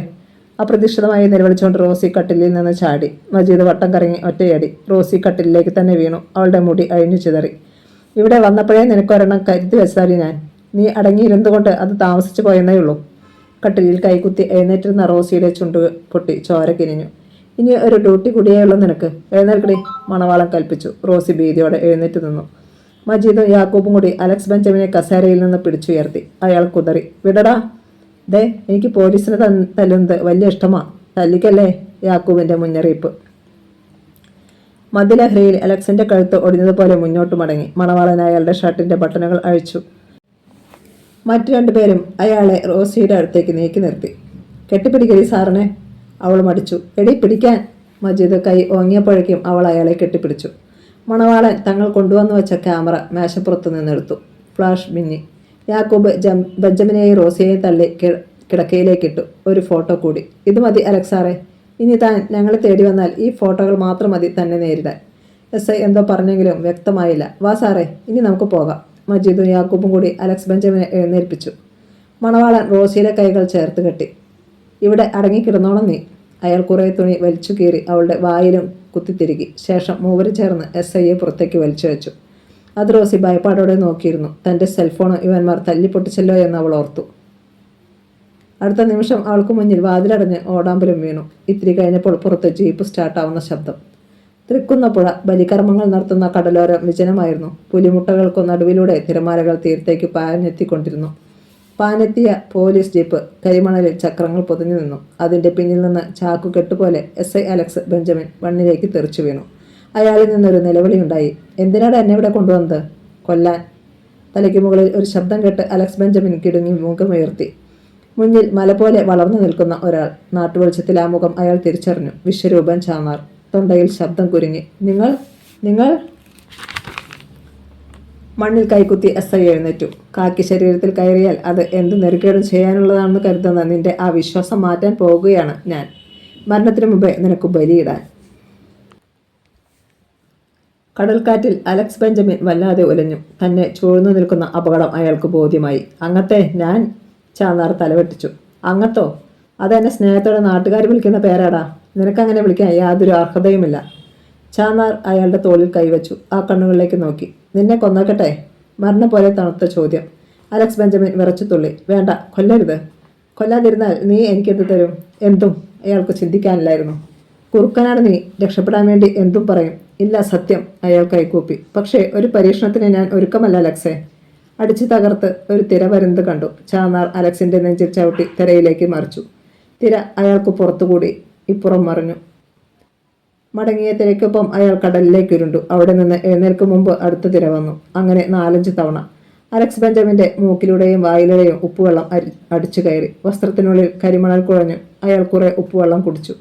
തീർത്തും പരീക്ഷണനായി അലക്സ്. അടുത്ത തിര വന്നു പോയപ്പോൾ വിശ്വരൂപൻ ചാന്നാർ അയാൾക്കരികിൽ കുത്തിയിരുന്നു. തലമുടിയിൽ പിടിച്ചു മുഖമുയർത്തി. ഇനി നീ വരുമോടാ എൻ്റെ ബംഗ്ലാവിൽ എന്നെ ചതിക്കാൻ? ഇല്ല. അയാൾ ദുർബലമായി മന്ത്രിച്ചു. ഉറപ്പ്? ഓ, എൻ്റെ മോനെയോ? ഇല്ല, ഞാനിനി അങ്ങോട്ടില്ല. ചാന്നാരുടെ കണ്ണുകൾ കുറുകി. എങ്കിൽ ലീവ് എടുത്ത് പോയിക്കോണം നീ, നാളെ തന്നെ. പോകാം. ഇനി അവസാനമായ ഒരു ചോദ്യം. ആരാടാ ഞണ്ട് ഭാസ്കരനെ കൊന്നത്? അറിയത്തില്ല, സത്യം. ഒരു തിര കൂടി വന്നുപോയി. അലക്സ് ബെഞ്ചമിൻ്റെ വാക്കുകൾ മുറിഞ്ഞു. ചാന്നാർ അയാളെ ഒന്ന് കുലുക്കി. പിന്നെ നീ വന്നതോ ധ്രുവൻ്റെ അടുത്ത്? ഞണ്ടിൻ്റെ മരണമൊഴിയെടുത്തെന്ന് പറഞ്ഞ് അലക്സ് ശക്തമായി കിതച്ചു. അത് എന്നെ കൊണ്ട് പറയിച്ചതാ. ചാന്നാരിൽ ഒരു ഞെട്ടൽ. ആര്? അലക്സ് മടിച്ചു. അടുത്ത തിരയിൽ നിനക്ക് കടലിലേക്ക് പോകണോ? ചാന്നാർ പിടിമുറുക്കി. അലക്സിന്റെ മുഖം നനഞ്ഞ കരിമണലിലേക്ക് അമർത്തി വെള്ളത്തിൽ വീണ പൂച്ചയെ പോലെ അയാൾ പിടഞ്ഞു. ഞാൻ പറയാം. അലക്സ് വായിലെ മണ്ണ് തുപ്പി. എന്നാൽ പറ, നിന്നെ അയച്ചതാരാ? അവൾ മാർക്കറ്റ് റോസി. അവളാ അങ്ങനെ ചെയ്യാൻ പറഞ്ഞത്. ഞെട്ടലിൽ വിശ്വരൂപം ചാന്നാർ മറ്റുള്ളവരെ നോക്കി. പിന്നെ വീണ്ടും SIയോട് തിരക്കി. സത്യമാണല്ലോ? അതെ, സത്യം. ചാന്നാർ പിടിവിട്ട് എഴുന്നേറ്റു. കരയ്ക്കടഞ്ഞ ചത്ത മത്സ്യത്തെ പോലെ അലക്സ് ബെഞ്ചമിൻ അവിടെ തന്നെ കിടന്നു. അങ്ങത്തെ എന്നെ ഈ വെള്ളത്തിൽ നിന്ന് മാറ്റ് പ്ലീസ്. SI അലക്സ് ബെഞ്ചമിൻ ഞരങ്ങുപോലെ നിലവിളിച്ചു. നീ ചെയ്തു കൂട്ടിയ പാപങ്ങളൊക്കെ ഉപ്പുവെള്ളത്തിൽ കുറച്ചെങ്കിലും അലിഞ്ഞു പോട്ടടാ. വിശ്വരൂപൻ ചാന്നാർ മെല്ലെ തിരത്തലപ്പിൽ നിന്ന് മണൽപ്പരപ്പിലേക്ക് നടന്നു. ഞാൻ ചത്തുപോകും. അലക്സ് ബെഞ്ചമിൻ എഴുന്നേൽക്കാൻ ഭാവിച്ചെങ്കിലും കഴിഞ്ഞില്ല. ചാന്നാർ മജീദിനെ നോക്കി. വലിച്ചു നീക്കിയിട്ടേരടാ. തൊലഞ്ഞു പോയാൽ അവൻ്റെ കുഞ്ഞുങ്ങൾക്ക് തന്തയില്ലാതാകും. മജീദ് തിരയിലേക്ക് ഇറങ്ങിച്ചെന്നു. SIയുടെ കൈകളിൽ പിടിച്ച് നനഞ്ഞ മണ്ണിലൂടെ കരയിലേക്ക് വലിച്ചു. മണ്ണ് കുഴഞ്ഞു പറ്റിയ അയാൾ അരണ്ട വെളിച്ചത്തിൽ ഏതോ കടൽ ജീവിയെ പോലെ തോന്നിച്ചു. ജീവിതത്തിൽ ഒരിക്കലും താൻ ഇത്രമാത്രം ഭയന്നിട്ടില്ലെന്ന് അലക്സ് ബെഞ്ചമിന് തോന്നി. ജീവിച്ചിരിക്കുന്നുവെന്ന് ഇപ്പോഴും വിശ്വസിക്കാൻ അയാൾ പ്രയാസപ്പെട്ടു. നിങ്ങളിങ്ങോട്ട് വാ. ചാന്നാർ മജീദിനെയും യാക്കൂബിനെയും മണവാളിനെയും അടുത്ത് വിളിച്ച് ശബ്ദം താഴ്ത്തി.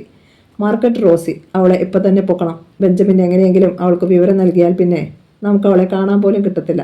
നിങ്ങൾ നമ്മുടെ സുമോയിൽ പോയാൽ മതി. ശരി അങ്ങത്തെ. മൂവരും പിന്തിരിഞ്ഞു. റോഡിൽ നിന്ന് അല്പം നീക്കിയിട്ടിരുന്ന സുമോയിൽ അവർ കയറി. ചാന്നാർ പുലിമുട്ടിന് മുകളിൽ കയറി ഒരു നിഴൽ പോലെ കടലിലേക്ക് നോക്കി നിന്നു. പുലിമുട്ടിൻ്റെ ഇരുവശത്തും തിരയടിച്ചുകൊണ്ടിരുന്നു. ഉപ്പുവെള്ളത്തിൻ്റെ ചെറുതുള്ളികൾ അയാളുടെ ശരീരത്തിലേക്ക് ചിതറി വീണു. അസ്വസ്ഥമായിരുന്നു വിശ്വരൂപൻ ചാന്നാരുടെ മനസ്സ്.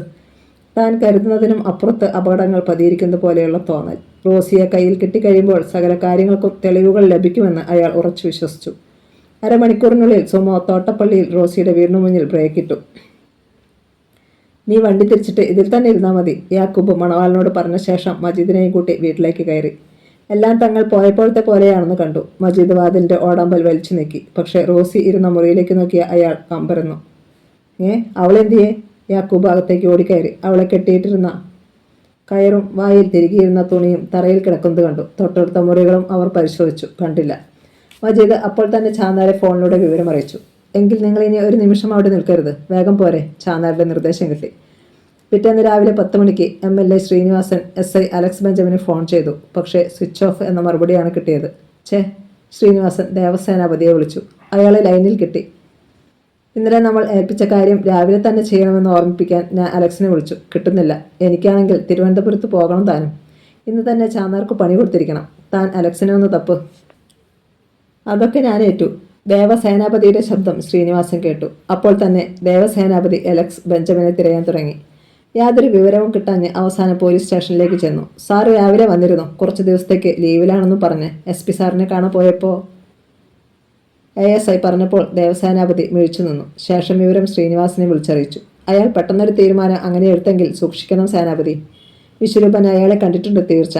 ആ റാസ്കൽ ചാന്നാരോട് എന്തൊക്കെ പറഞ്ഞെന്ന് മാത്രം അറിഞ്ഞാൽ മതി ഇനി നമ്മൾ. ദേവസേനാപതി വിളറിപ്പോയി.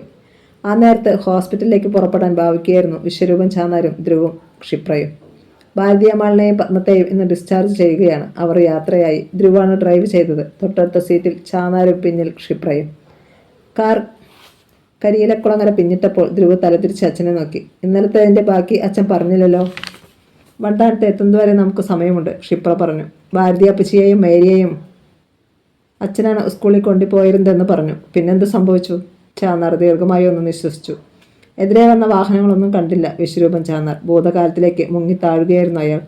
ചാന്നാരുടെ ചുണ്ടിൽ നിന്ന് വാക്കുകൾ അടർന്നു. ഭാരതിയെയും മേരിയെയും സ്കൂളിലെത്തിച്ചിട്ട് തിരിച്ചു വന്നു കഴിഞ്ഞാൽ ഞാൻ ചൂണ്ടയെടുത്തുകൊണ്ട് കായൽക്കരയിലേക്ക് പോകും. ഒപ്പം എൻ്റെ 2 കൂട്ടുകാരും ഉണ്ടാവും. ഇന്നത്തെ MLA ശ്രീനിവാസനും ദേവസേനാപതിയും. അവരുടെ അച്ഛന്മാർ രാജസേനനും ശേഖരനും എൻ്റെ അച്ഛൻ്റെയും അടുത്ത സുഹൃത്തുക്കളാണ്. അവർ ഒന്നിച്ചായിരുന്നു കടലിൽ പോയിരുന്നത്.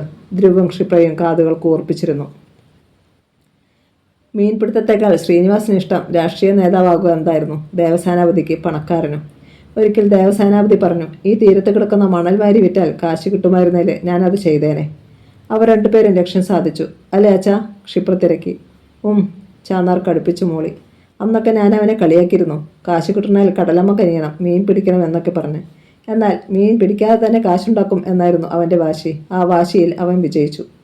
കാർ ഹരിപ്പാടെത്തി. വിശ്വരൂപൻ ചാന്നാർ പുറത്തേക്ക് നോക്കിയിരുന്നു. അന്ന് കാട് പിടിച്ചു കിടന്നിരുന്ന സ്ഥലത്ത് ഇന്ന് KSRTC ബസ് സ്റ്റാൻഡ്. അയാൾ തുടർന്നു. അച്ഛനെ തുറയിലുള്ളവർക്കെല്ലാം ഇഷ്ടമായിരുന്നു. അവരുടെ ഏതാവശ്യത്തിനും തന്നാൽ കഴിയുന്നതൊക്കെ കൊടുത്ത് അച്ഛൻ സഹായിച്ചു. അമ്മയുടെ മരണത്തോടെ അച്ഛൻ അല്പം മദ്യപിക്കാനും തുടങ്ങി. എനിക്ക് 15 വയസ്സായി. ഒരു പൊങ്ങുതടിയുണ്ടാക്കി ഞാനും ശ്രീനിവാസനും സേനാപതിയും കൂടി കടലിൽ പോയി തുടങ്ങി.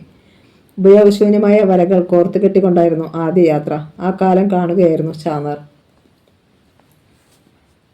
എതിരെ ഒരു ബസ് റോങ് സൈഡ് കയറി വന്നപ്പോൾ ധ്രുവ് കാർ ഇടത്തേക്ക് വെട്ടിച്ചു. ചാന്നാർ തുടർന്നു. ഞങ്ങളുടെ താല്പര്യം കണ്ട് അച്ഛൻ ഞങ്ങൾക്കൊരു വല വാങ്ങിത്തന്നു. വർഷങ്ങൾ. ഭാരതിയും മേരിയും 10ാം ക്ലാസ് പാസ്സായി. ഇനി പഠിച്ചത് മതി. മേരിയുടെ അമ്മ കത്രീന അവളെ വിലക്കി. എന്നാൽ അച്ഛൻ സമ്മതിച്ചില്ല. വിലക്കണ്ട കത്രീനെ, ഇവൾക്ക് താല്പര്യമുണ്ടെങ്കിൽ പഠിക്കട്ടെ എന്ന് പറഞ്ഞ് അച്ഛൻ മേരിയെ നോക്കി. നിനക്ക് എന്ത് പഠിക്കണം മോളെ? മേരി സങ്കോചത്തോടെ പറഞ്ഞത് ഞാനിപ്പോഴും ഓർക്കുന്നു. എനിക്കൊരു നേഴ്സാവണമെങ്കിലേ. അത് കേട്ടപ്പോൾ ഭാരതിക്ക് നേഴ്സായാൽ മതിയെന്നായി. അപ്പോൾ അപ്പച്ചി നേഴ്സിങ്ങിന് പോയോ? ചോദിച്ചത് ധ്രുവാണ്. പോയി, ചാന്നാർ പറഞ്ഞു. പക്ഷേ മേരിയുടെ കാര്യത്തിൽ അച്ഛനെ കൊണ്ട് പണം ചെലവഴിപ്പിക്കാൻ കത്രീന ചേർത്തിക്ക് ബുദ്ധിമുട്ടായിരുന്നു. അവർക്കക്കാലത്ത് ഉണക്കമീനിൻ്റെ കച്ചവടമായിരുന്നു. എന്നാൽ അവരുടെ എതിർപ്പ് അവഗണിച്ച് അച്ഛൻ മേരിയെയും ഭാരതിയെയും നേഴ്സിങ്ങിന് അയച്ചു. ചാന്നാർ ഒന്ന് നിർത്തി. കാർ തോട്ടപ്പള്ളി പാലത്തിലെത്തിയിരുന്നു. ഞാനും ശ്രീനിവാസനും സേനാപതിയും ക്രമേണ മുതിർന്നവർക്കൊപ്പം കടലിൽ പോയി തുടങ്ങി. തുറയിൽ ആരുടെ ആവശ്യത്തിന് ഞങ്ങൾ മുന്നിലുണ്ടാവും. വിവാഹമായാലും മരണമായാലും പുരമേലായാലും ഒക്കെ. ഞങ്ങളുടെ കയ്യിൽ നിന്ന് കുറഞ്ഞ വിലയ്ക്ക് മത്സ്യം വാങ്ങി വലിയ ലാഭത്തിൽ വിറ്റിരുന്ന ഇടനിലക്കാരോട് ഞങ്ങൾ കൂടുതൽ വില വാങ്ങി. അതോടെ ജനങ്ങൾക്ക് ഞങ്ങൾ കുറെ കൂടി പ്രിയപ്പെട്ടവരായി. ഇതൊക്കെ കണ്ടപ്പോൾ അച്ഛന് ഭയങ്കര സന്തോഷം. അച്ഛൻ പറയുമായിരുന്നു, വിശ്വരൂപ, എനിക്ക് താങ്ങായും തണലായും നിന്നെ തന്നിട്ടാണല്ലോ കനകലത പോയത്. പലതും അവൾ മുൻകൂട്ടി കണ്ടിരിക്കണം. അച്ഛനെയും അമ്മയെയും കുറിച്ചുള്ള ഓർമ്മകൾ ചാന്നാരുടെ കണ്ണ് ഒരിക്കൽ കൂടി നനയിച്ചു. പുറത്തെ കാഴ്ചകൾ മങ്ങിയ ചിത്രങ്ങളായി. ദീർഘനിശ്വാസത്തോടെ അയാൾ തുടർന്നു. തുറയിൽ ആർക്കെങ്കിലും പണത്തിന് ആവശ്യം വന്നാൽ ശ്രീനിവാസനും സേനാപതിയും സൂത്രത്തിൽ മുങ്ങും. പക്ഷേ അത് അവരുടെ ദാരിദ്ര്യം കൊണ്ടാണെന്ന് ഞാൻ കരുതി. അങ്ങനെയിരിക്കെ ഓർമ്മയിൽ ചാന്നാരുടെ മുഖം വലിഞ്ഞു മുറങ്ങുന്നത് ധ്രുവ് കണ്ടു. പഞ്ചായത്ത് ഇലക്ഷൻ വന്നു. തുറയിലെ ഒരാൾ തന്നെ വാർഡ് മെമ്പറാകണം എന്തായിരുന്നു ഞങ്ങളുടെ ആവശ്യം. അതിന് രാഷ്ട്രീയ കക്ഷി ഭേദമൊന്നും വേണ്ട. അതേക്കുറിച്ച് ചിന്തിക്കാൻ ഞങ്ങൾ ഒത്തുകൂടി. ചന്ദ്രപ്പൻ മത്സരിക്കണം ആരോ നിർദ്ദേശിച്ചു. അയ്യോ, എനിക്ക് താല്പര്യമില്ല, അച്ഛൻ തീർത്തു പറഞ്ഞു. എന്നാൽ മറ്റുള്ളവർ സമ്മതിച്ചില്ല. ശ്രീനിവാസിൻ്റെയും സേനാപതിയുടെയും അച്ഛന്മാരും നിർബന്ധിച്ചു. എന്തു വേണമെടാ എന്ന ഭാവത്തിൽ അച്ഛൻ എന്നെ നോക്കി. എന്നിട്ടെന്തായി?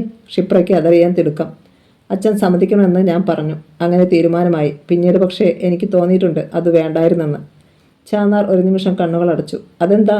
ധ്രുവ് ചാന്നാർക്കു നേരെ മുഖം ചരിച്ചു നോക്കി. അച്ഛനും മറ്റ് പ്രായമുള്ളവരും കൂടി ഒരു ചെറിയ മദ്യസൽക്കാരത്തിന് ഒത്തുകൂടുന്നത് കണ്ടിട്ടാണ് ഞാൻ വീട്ടിലേക്ക് മടങ്ങിയത് അത്താഴമുണ്ടാക്കാൻ. രാത്രി കനത്തു. അച്ഛൻ മടങ്ങി വന്നില്ല. ഞാൻ അച്ഛനെ തിരക്കാൻ വേണ്ടി മുറ്റത്തേക്ക് ഇറങ്ങുമ്പോഴാണ് ശ്രീനിവാസൻ ഓടിക്കതച്ചു വന്നത്. ധ്രുവിൻ്റെയും ക്ഷിപ്രയുടെയും ശ്വാസഗതിക്ക് വേഗത കൂടി. എന്തോ അരുതാത്തത് ഉണ്ടായെന്ന തോന്നൽ. ഇത്രയും കാലം അച്ഛൻ മനസ്സിൽ കൊണ്ടു നടന്നത്. അകലെ എവിടെ നിന്നോ എന്ന വണ്ണം വിശ്വരൂപൻ ചാന്നാരുടെ സ്വരം കേട്ടു. ശ്രീനിവാസൻ കിതയ്ക്കുന്നുണ്ടായിരുന്നു. വിശ്വ, ചന്ദ്രപ്പനമാവൻ. അവൻ്റെ സ്വരം വിറച്ചു. എനിക്ക് ആദ്യമായി. എന്ത് പറ്റിയടാ? അലറുകയായിരുന്നു ഞാൻ. അവൻ പറഞ്ഞത് മുഴുവൻ കേട്ടില്ല. കാതുകൾ കൊട്ടിയടക്കപ്പെട്ടു പോയി. കേൾക്കുന്നത് കടൽക്കാറ്റിൻ്റെ ഇരമ്പൽ മാത്രം. ഞാൻ ഓടി. മണ്ണിൽ പുതഞ്ഞു പോകുന്ന കാലുകൾ വലിച്ചൂരിക്കൊണ്ട്. ഉദ്വേഗം കാരണം ധ്രുവ് കാർ ഇടത്തേക്ക് നീക്കി താർ റോഡിൽ നിന്നിറക്കി ഒരു മരത്തിന് ചുവട്ടിൽ നിർത്തി. അതൊന്നും വിശ്വരൂപൻ ചാന്നാർ അറിഞ്ഞില്ല. അയാൾ പറഞ്ഞുകൊണ്ടിരുന്നു. ഇരുണ്ടു നിൽക്കുന്ന തെങ്ങുകൾക്ക് താഴെ കൂടി ഞാൻ ഓടി ചെല്ലുമ്പോൾ മുന്നിൽ ആൾക്കൂട്ടം. അവരെ തള്ളിമാറ്റി ഞാൻ അകത്തേക്ക് കയറി. അനങ്ങാനാവാതെ ഒരു നിമിഷം അങ്ങനെ നിന്നുപോയി. എനിക്ക് വിശ്വസിക്കാനാവുന്നില്ല. തെങ്ങിൻ ചോട്ടിൽ ശ്രീനിവാസിൻ്റെയും സേനാപതിയുടെയും അച്ഛന്മാർക്കിടയിൽ എൻ്റെ അച്ഛൻ. അവർ അച്ഛനെ താങ്ങി പിടിച്ച് ഇരുത്തിയിരിക്കുകയാണ്. കഠിനമായ അന്തസംഘർഷം കാരണം വിശ്വരൂപൻ ചാന്നാർ നെഞ്ചു തടവി. ധ്രുവും ക്ഷിപ്രയും ഭയന്നുപോയി. എങ്കിലും ചാന്നാർ തുടർന്നു. അച്ഛൻ്റെ കണ്ണുകൾ പാതി അടഞ്ഞിരിക്കുന്നു. നെഞ്ചിൽ നിന്ന് ചോര ഒഴുകുന്നു. എന്നെ കണ്ടതും അച്ഛൻ ചോരപുരണ്ട കൈ നീട്ടി. മോനെ എന്നൊരു വിളി. ആ ശബ്ദത്തിൽ പ്രകൃതി പോലും നിശ്ചലമായതുപോലെ എനിക്ക് തോന്നി. കാൽമുട്ടുകൾ മടങ്ങി ഞാൻ അച്ഛൻ്റെ അരികിലേക്ക് വീഴുകയായിരുന്നു എന്ന് പറയാം. അച്ഛൻ്റെ കയ്യിൽ ഞാൻ ബലമായി പിടിച്ചു. റാന്തൽ വിളക്കുകളുടെ വെളിച്ചത്തിൽ അച്ഛൻ്റെ കണ്ണുകൾ മറിഞ്ഞു പോകുന്നത് പോലെ എനിക്ക് തോന്നി. മോനെ, എന്തൊക്കെയോ പറയണമെന്നുണ്ട് അച്ഛന്. കയ്യിലെ പിടിമുറുകുന്നത് ഞാൻ അറിഞ്ഞു. ആരാ അച്ഛാ? ഞാൻ കരച്ചിലിനിടയിൽ തിരക്കി. അറിയണ്ട, പറയില്ല ഞാൻ. നീ ഭാരതി മോളെ പൊഞ്ഞുപോലെ നോക്കണം, പഠിപ്പിക്കണം. മേരിയെ. അച്ഛൻ്റെ വാക്കുകൾ മുറിഞ്ഞു. സങ്കടം സഹിക്കവയ്യാതെ വിശ്വരൂപൻ ചാന്നാർ മുന്നോട്ട് കുനിഞ്ഞു. ഡാഷ്ബോർഡിലേക്ക് നെറ്റിയമർത്തി. അച്ഛാ, ക്ഷിപ്ര ഭീതിയോടെ വിളിച്ചു. ചാന്നാർ മെല്ലെ മുഖമുയർത്തി. നീ പേടിക്കണ്ട, ഒത്തിരി സങ്കടങ്ങൾ സഹിച്ച ഹൃദയമാ എൻ്റേത്. അങ്ങനെ പൊട്ടത്തും മറ്റുമില്ല. അയാൾ നിവർന്നിരുന്നു ശ്വാസം വലിച്ചുവിട്ടു. കാറ്റും ജീവജാലങ്ങളും ഇല്ലാത്ത പ്രകൃതി പോലെ അച്ഛൻ്റെ കണ്ണുകൾ എൻ്റെ മുഖത്ത് തറഞ്ഞു നിന്ന് നിശ്ചലമായി. ധ്രുവിൻ്റെയും ഷിപ്പയുടെയും കണ്ണുകൾ നിറഞ്ഞു. ഒന്നും അച്ഛനോട് ചോദിക്കേണ്ടിയിരുന്നില്ലെന്ന് അവർക്ക് തോന്നിപ്പോയി. ഓർമ്മയുടെ ചുഴലിലായിരുന്നു വിശ്വരൂപൻ ചാന്നാർ. അപ്പൂപ്പനെ കുത്തിയത് ആരാണ് ചാ? അവസാനം ധ്രുവ് തിരക്കി. ചാന്നാർ ഇടമലും തലവെട്ടിച്ചു. അച്ഛൻ അത് എന്നോട് പറഞ്ഞില്ല. പറഞ്ഞാൽ ശത്രു എന്നെയും വകവരുത്തുമെന്ന് അച്ഛൻ കരുതിയിരിക്കും. നീ വണ്ടി വിട്. അയാൾ വിഷയം മാറ്റാൻ ശ്രമിച്ചു. അച്ഛന് ആരെയും സംശയം പോലുമില്ലെന്ന് പറയരുത്. ഞങ്ങൾ വിശ്വസിക്കില്ല. ധ്രുവ് കാർ സ്റ്റാർട്ടാക്കി. എനിക്ക് സംശയമുണ്ട്. ചാന്നാർ സമ്മതിച്ചു. അത് ആരെയാണ്? ധ്രുവിന് ആകാംക്ഷയായി. പറയില്ല. എൻ്റെ അച്ഛൻ എന്നിൽ നിന്ന് മറച്ചു വെച്ചത് ഞാൻ നിങ്ങളോട് മറയ്ക്കുന്നെന്ന് കരുതിയാൽ മതി. അത് നിങ്ങളുടെയും നന്മയ്ക്കാണെന്ന് കരുതിക്കോ. എന്നാൽ ചാന്നാരുടെ മുഖത്തൊരു ചോരച്ചവി പടർന്നു. എൻ്റെ സംശയം ബോധ്യമാകുന്ന ഒരു സമയം വരും. അന്ന് ഞാൻ കണക്ക് തീർക്കും. അച്ഛൻ്റേത് മാത്രമല്ല, അമ്മയുടെ ജീവൻ്റെയും. കല്ലിച്ചതായിരുന്നു വിശ്വരൂപൻ ചാന്നാരുടെ വാക്കുകൾ. പെട്ടെന്ന് ചാന്നാരുടെ ഫോണിലേക്ക് ഭാരതി അമ്മാൾ വിളിച്ചു. ഞാൻ വന്നുകൊണ്ടിരിക്കുകയാണടി, ചാന്നാർ പറഞ്ഞു. Vandanam medical college. Car park ചെയ്ത ശേഷം വിശ്വരൂപൻ ചാന്നാരും ധ്രുവും ക്ഷിപ്രയും ഭാരതി അമ്മാളുടെയും പത്മത്തിൻ്റെയും മുറിയിലെത്തി. അവർ മടക്കയാത്രയ്ക്ക് ഒരുങ്ങിയിരിക്കുകയാണ്. റൂമിൻ്റെ ബില്ല് സെറ്റ് ചെയ്ത് കഴിഞ്ഞാൽ നമുക്ക് പോകാം, ഭാരതി പറഞ്ഞു. മണിമോളുടെ കാര്യം കൂടി ഡോക്ടറോട് തിരക്കണമല്ലോ. ഞാൻ തിരക്കിയിട്ട് വരാം. ധ്രുവ് പോകാൻ ഭാവിച്ചപ്പോൾ ചാന്നാർ തടഞ്ഞു. വേണ്ടടാ, ഞാൻ പോകാം. അവളെ എനിക്കൊന്ന് കാണുകയും വേണം. ചാന്നാർ പോയി. ധ്രുവ് പത്മത്തെ അവരറിയാതെ ശ്രദ്ധിച്ചു. തൻ്റെ സംശയങ്ങൾ അവൻ്റെ ഉള്ളിൽ കിടന്ന് തിളച്ചു. എന്നാൽ പത്മത്തിൻ്റെ മുഖത്തു നിന്നോ ചലനങ്ങളിൽ നിന്നോ അവന് ഒന്നും കണ്ടെത്താൻ കഴിഞ്ഞില്ല. എങ്കിലും അറിഞ്ഞല്ലേ പറ്റൂ. ചെറിയമ്മയ്ക്ക് ഒരു ഞണ്ട് ഭാസ്കരനെ അറിയാമോ? അവൻ തിരക്കി. അറിയാം. പെട്ടെന്നുള്ള അവരുടെ മറുപടി അവനെ അമ്പരപ്പിച്ചു. പത്മ തുടർന്നു. നമ്മുടെ വീട്ടിൽ വന്ന കാറ്ററിംഗ് സർവീസുകാരുടെ കൂട്ടത്തിൽ അവരുണ്ടായിരുന്നല്ലോ. ഞാൻ അവനെ അവരുടെ കൂടെ നിർത്തിയത്. എന്താ നീ ചോദിച്ചത്? ധ്രുവിൻ്റെ സപ്തനാടികളും തളർന്നു. അവൻ്റെ ഉള്ളിലെ പോലീസ് ഉദ്യോഗസ്ഥൻ വെറും ശൂന്യനായി. അയാൾ മരിച്ചു. വല്ലവിധനയും ധ്രുവ് പറഞ്ഞൊപ്പിച്ചു. എങ്ങനെ? പത്മത്തിന് അമ്പരപ്പ്. അതറിയത്തില്ല. ധ്രുവ് കള്ളം പറഞ്ഞു. അതിനിടെ ക്ഷിപ്രയെ നോക്കി ഒന്ന് കണ്ണിറക്കി. പത്രത്തിൽ പടം കണ്ടപ്പോഴാണ് എനിക്ക് ആളെ മനസ്സിലായത്. കഷ്ടമായി പോയി. പത്മത്തിൻ്റെ മുഖത്ത് സങ്കടം. കുറേ കാലം വീട്ടിൽ ജോലിക്ക് നിന്നിരുന്നു. അവൻ പാചകം ചെയ്യാൻ മിടുക്കനായിരുന്നു. ഇപ്പോൾ പണിയില്ലാതെ നടന്നുകൊണ്ടാണ് ഞാൻ അവനോട് കാറ്ററിംഗുകാരുടെ കൂടെ പോകാൻ പറഞ്ഞത്. തൻ്റെ അനുമാനങ്ങൾ ജലരേഖയാകുന്നതുപോലെ തോന്നി ധ്രുവിന്. പെട്ടെന്ന് ക്ഷിപ്ര അവനെ ഒന്ന് തോണ്ടി. ചേട്ടാ. അവൻ തിരിഞ്ഞു. അവൾ പുറത്തേക്ക് കഴിച്ചുകൊണ്ടി. ധ്രുവ് ചാടി എഴുന്നേറ്റ് അങ്ങോട്ട് ഓടി. ഭാരതിക്കോ പത്മത്തിനോ ഒന്നും മനസ്സിലായില്ല. അപ്പോൾ വിശ്വരൂപൻ ചാന്നാർ മണിമോളെ ചികിത്സിക്കുന്ന ഡോക്ടറുടെ മുറിയിലുണ്ടായിരുന്നു. മിസ്റ്റർ ചാന്നാർ, ഡോക്ടർ പറഞ്ഞു. കാര്യം തുറന്നു പറയുന്നതാണ് നല്ലതെന്ന് എനിക്ക് തോന്നുന്നു. അതെ, അതാണ് നല്ലത്, ചാന്നാർ സമ്മതിച്ചു. എന്തും കേൾക്കാനുള്ള ധൈര്യം എനിക്കിപ്പോഴുണ്ട് ഡോക്ടർ. ഡോക്ടർ അത്ഭുതത്തോടെ അയാളെ നോക്കി. പിന്നെ അറിയിച്ചു. മണിമോളെ 2-3 ദിവസങ്ങൾ കൂടി കഴിയുമ്പോൾ വീട്ടിലേക്ക് കൊണ്ടുപോകാം. മരുന്നുകൾ കൃത്യമായി നൽകിയാൽ മതി. അവളുടെ ചലനശേഷിയും സംസാരശേഷിയും വീണ്ടെടുക്കാൻ മാസങ്ങൾ വേണ്ടി വന്നേക്കും. ഞാടികളെ ഏറെ തളർത്തുന്ന പോയിസനാണ് ഉള്ളിൽ ചെന്നിരിക്കുന്നത്. ചാന്നാരുടെ പുരികം ചുളിഞ്ഞു നിന്നു. ഡോക്ടർ തുടർന്നു. ഉറപ്പുകളൊന്നും നൽകാൻ കഴിയാത്ത അവസ്ഥയിലാണ് ഞാൻ. മെഡിക്കൽ സയൻസ് എന്ന് പറയുന്നത് അത്ഭുതങ്ങളുടെയും ചിലപ്പോൾ നിരാശയുടെയും ഒരു താഴ്വരയാണ്. മണിമോൾക്ക് ഈ നിലയിൽ നിന്ന് രക്ഷപ്പെടാൻ കഴിഞ്ഞില്ലെന്നും വന്നേക്കാം. ഒരുപക്ഷെ മാനസിക വിഭ്രാന്തിയോട് കൂടിയുള്ള ഒരു പരിണാമവും ഉണ്ടാവാം. തളർച്ച തോന്നാതിരിക്കാൻ വിശ്വരൂപൻ ചാന്നാർ പല്ലു കടിച്ചു പിടിച്ചു. ഡോക്ടർ, അവൾക്ക് നമ്മളെ മനസ്സിലാക്കാൻ കഴിയുന്നുണ്ടോ? ഉണ്ട്. കണ്ണുകളുടെ ചലനം അതാണ് സൂചിപ്പിക്കുന്നത്. Thank you doctor. ചാന്നാർ എഴുന്നേറ്റു. മുറിയിൽ തിരിച്ചെത്തിയപ്പോൾ അവിടെ ആരുമില്ല. അവരെയും കൂട്ടി ധ്രുവ് കാറിനരികിലേക്ക് പോയിരിക്കുമെന്ന് അയാൾ കരുതി. പക്ഷേ പായ്ക്ക് ചെയ്തു വെച്ചിരുന്ന ബാഗുകൾ അയാളുടെ കണ്ണിൽ തടഞ്ഞു. സന്ദേഹത്തോടെ ചാന്നാർ പുറത്തിറങ്ങി. ഇടനാഴിയുടെ ഇരുവശത്തേക്ക് നോക്കി. അവരെ കണ്ടില്ല. തിടുക്കത്തിൽ വരുന്ന ധ്രുവിനെ കണ്ടു. അവരെന്തിയടാ? അയാൾ തിരക്കി. ആര്? ഭാരതിയും മറ്റും മുറിയിലില്ലേ? ധ്രുവിൻ്റെ ചോദ്യം കേട്ടപ്പോൾ വിശ്വരൂപൻ ചാന്നാർ സ്തബ്ധനായി. അയാളുടെ ഉള്ളിൽ ഒരു സുനാമി തിര അടിച്ചു ചിതറി. വിശ്വരൂപൻ ചാന്നാരും ധ്രുവും ഒരേ വേഗത്തിൽ മുറിക്കുള്ളിലേക്ക് ഓടി. പായ്ക്ക് ചെയ്തു വച്ചിരിക്കുന്ന ബാഗുകളല്ലാതെ ഒന്നുമില്ല. ധ്രുവിൻ്റെ തലച്ചോറിൽ ഒരു കരിന്തൽ പുളഞ്ഞു. അടുത്ത നിമിഷം ബാത്റൂമിൽ നിന്ന് എന്തോ ശബ്ദം കേട്ടതുപോലെ തോന്നി. കാലുകൾ ചിറകുകളാക്കി അവൻ അവിടേക്ക് ചെന്നു. വാതിൽ പുറത്തുനിന്ന് ഓടാമ്പലിട്ടിരുന്നു. അത് വലിച്ചു നീക്കി അവൻ തുറന്നു. ചാന്നാരും അവൻ്റെ തൊട്ടുപിന്നിലെത്തി. ഇരുവരും ഒന്നിച്ചാണ് അകത്തേക്ക് നോക്കിയത്. മോളെ, ചാന്നാരുടെ വിളിവെച്ച ഒരു അലർച്ച പോലെയായി. ബാത്റൂമിനുള്ളിൽ കൈക്കാലുകൾ ബന്ധിക്കപ്പെട്ട് വായിൽ തുണി തിരികിയ നിലയിൽ ക്ഷിപ്ര തറയിൽ ചെരിഞ്ഞു കിടക്കുന്നു. ധ്രുവ് അകത്തേക്ക് പാഞ്ഞു കയറി അവളുടെ കെട്ടുകൾ വലിച്ചഴിച്ചു. വായിലെ തുണി നീക്കം ചെയ്തു. ചേട്ടാ, അവൾ അപ്പച്ചിയും ചെറിയമ്മയെയും അവൾ ആദ്യം പറഞ്ഞത് അതാണ്. ചാന്നാർ ക്ഷിപ്രയെ എഴുന്നേൽപ്പിച്ച് താങ്ങി പുറത്തേക്ക് നടത്തി. വീഴും പോലെ അവൾ ബെഡിലിരുന്ന് കിതച്ചു. ആരാ മോളെ നിന്നെ കെട്ടിയിട്ടത്? ചാന്നാർ അവളുടെ മുഖത്തേക്ക് തുറച്ചു നോക്കി. ക്ഷിപ്രയുടെ നാവ് ചലിച്ചു. നിങ്ങൾ രണ്ടാളും പോയി കഴിഞ്ഞപ്പോൾ പെട്ടെന്ന് 4 പേർ മുറിയിലെത്തി. ആരാണെന്ന് അപ്പച്ചി ചോദിക്കുമ്പോഴേക്കും അവർ വാതിലടച്ചു. 2 പേരെ അപ്പച്ചിയെയും ചെറിയമ്മയെയും കയറി പിടിച്ചു. ഒരാൾ എന്നെ അടിച്ചു. അവളുടെ കണ്ണുകൾ നിറഞ്ഞു തൂവി. ക്ഷിപ്രയുടെ ഇടത് കവളിൽ തിണർത്തിക്കിടന്ന വിരൽപ്പാടുകൾ വിശ്വരൂപൻ ചാന്നാരും ധ്രുവും കണ്ടു. എന്നിട്ട് ധ്രുവ് തിരക്കി. 2 പേർ എൻ്റെ വാ പൊത്തി പിടിച്ചുകൊണ്ട് ബാത്റൂമിലേക്ക് വലിച്ചുകൊണ്ട് പോയി കെട്ടിയിട്ടു. പിന്നെ എനിക്കറിയത്തില്ല ഇവിടെ എന്ത് നടന്നെന്ന്. അപ്പച്ചിയും ചെറിയമ്മയും എന്തിയേ? അവൾ ശ്വാസം വലിച്ചു വിട്ടു. ആരും ഉത്തരം പറഞ്ഞില്ല. ചാന്നാർ മകൻ്റെ നേരെ വെട്ടിത്തിരിഞ്ഞു. ഞാൻ പോയി കഴിഞ്ഞ് നീ എവിടെ പോയി? അതച്ചാ, ധ്രുവ് ഒന്ന് പരിങ്ങി. നേരത്തെ മുതൽ എനിക്കൊരു ചെറുപ്പക്കാരന് സംശയമുണ്ടായിരുന്നു. അവനാണ് ഒരിക്കൽ ഈ മുറിയിൽ വന്നതും അച്ഛൻ്റെ മുന്നിൽ വെച്ച് ചെറിയമ്മയുടെ കഴുത്തിൽ കത്തി വെച്ചതും. ഇന്ന് അച്ഛൻ പോയി കഴിഞ്ഞ് അവൻ ഈ മുറിയുടെ വാതിൽക്കൽ വന്നു. ഇവളാണ് എന്നെ കാണിച്ചത്. ഞാൻ അവൻ്റെ പിന്നാലെ പോയി. പക്ഷേ അവൻ രക്ഷപ്പെട്ടു. ഛേ! ചാന്നാർ തലക്കുളഞ്ഞു. ധ്രുവിനെ മുറിയിൽ നിന്നകറ്റി അവരെ തട്ടിയെടുക്കുകയായിരുന്നു അവൻ്റെ ലക്ഷ്യമെന്ന് അയാൾക്ക് തോന്നി. ചില മിനിറ്റുകൾക്കുള്ളിലാണ് ഇത് സംഭവിച്ചിരിക്കുന്നത്. എല്ലായിടത്തും നോക്ക് പറഞ്ഞുകൊണ്ട് ചാന്നാർ പുറത്തേക്ക് ഓടി. ധ്രുവം ക്ഷിപ്രയും എതിർദിശയിലേക്ക് നീങ്ങി.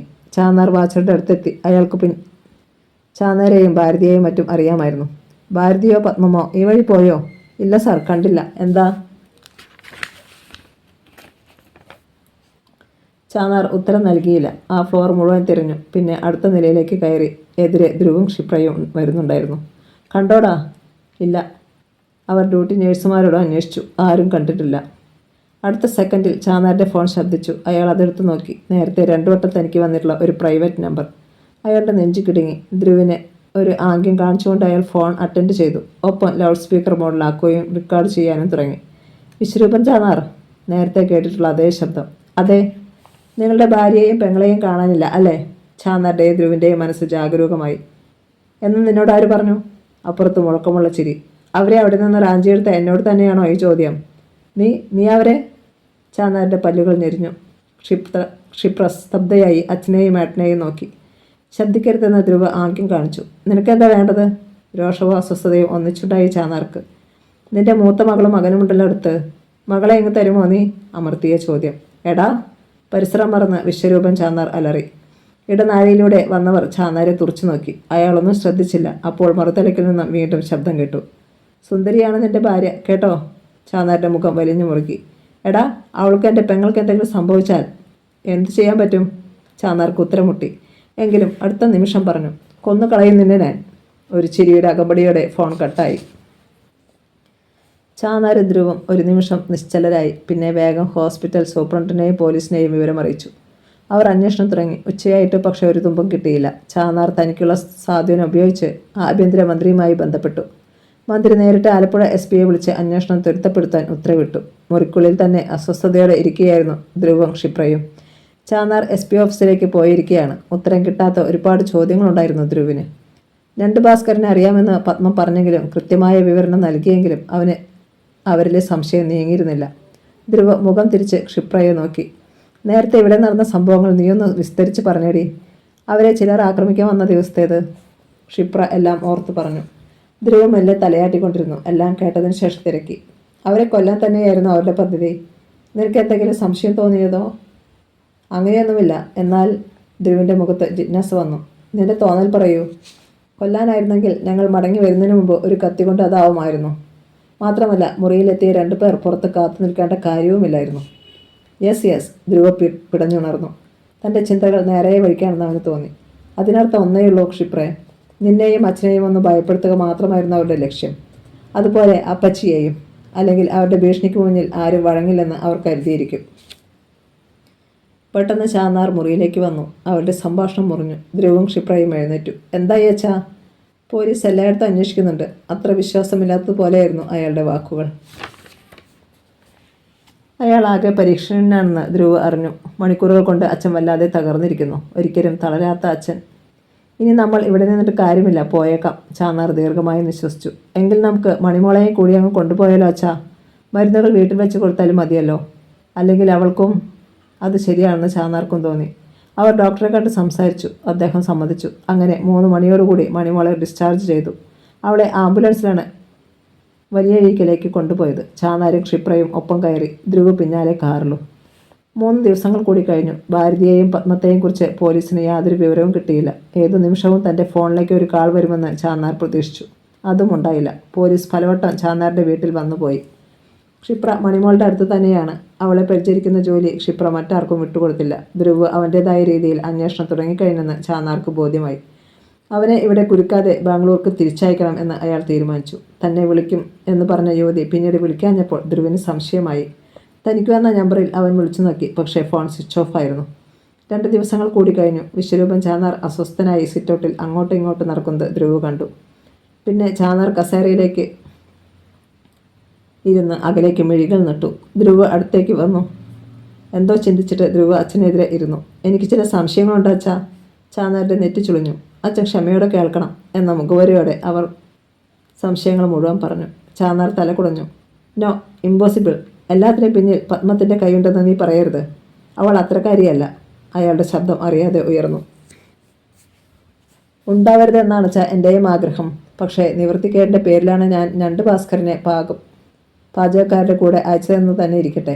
അയാൾ എന്നെ കൊല്ലാൻ വന്നത് എന്തിന്? അതിന് വിശ്വരൂപൻ ചാന്നാർക്ക് ഉത്തരമില്ലായിരുന്നു. പക്ഷേ തിരക്കി. അപ്പോൾ പത്മത്തിൻ്റെയും ഭാരതിയുടെയും തിരോധാനമോ? അതും ഒരു നാടകമെന്നാണോ നീ പറയുന്നത്? ധ്രുവ് തലയാട്ടി. അങ്ങനെയും ആയിക്കൂടുന്നില്ല. പക്ഷേ ഉറപ്പിക്കാനും പറ്റില്ല.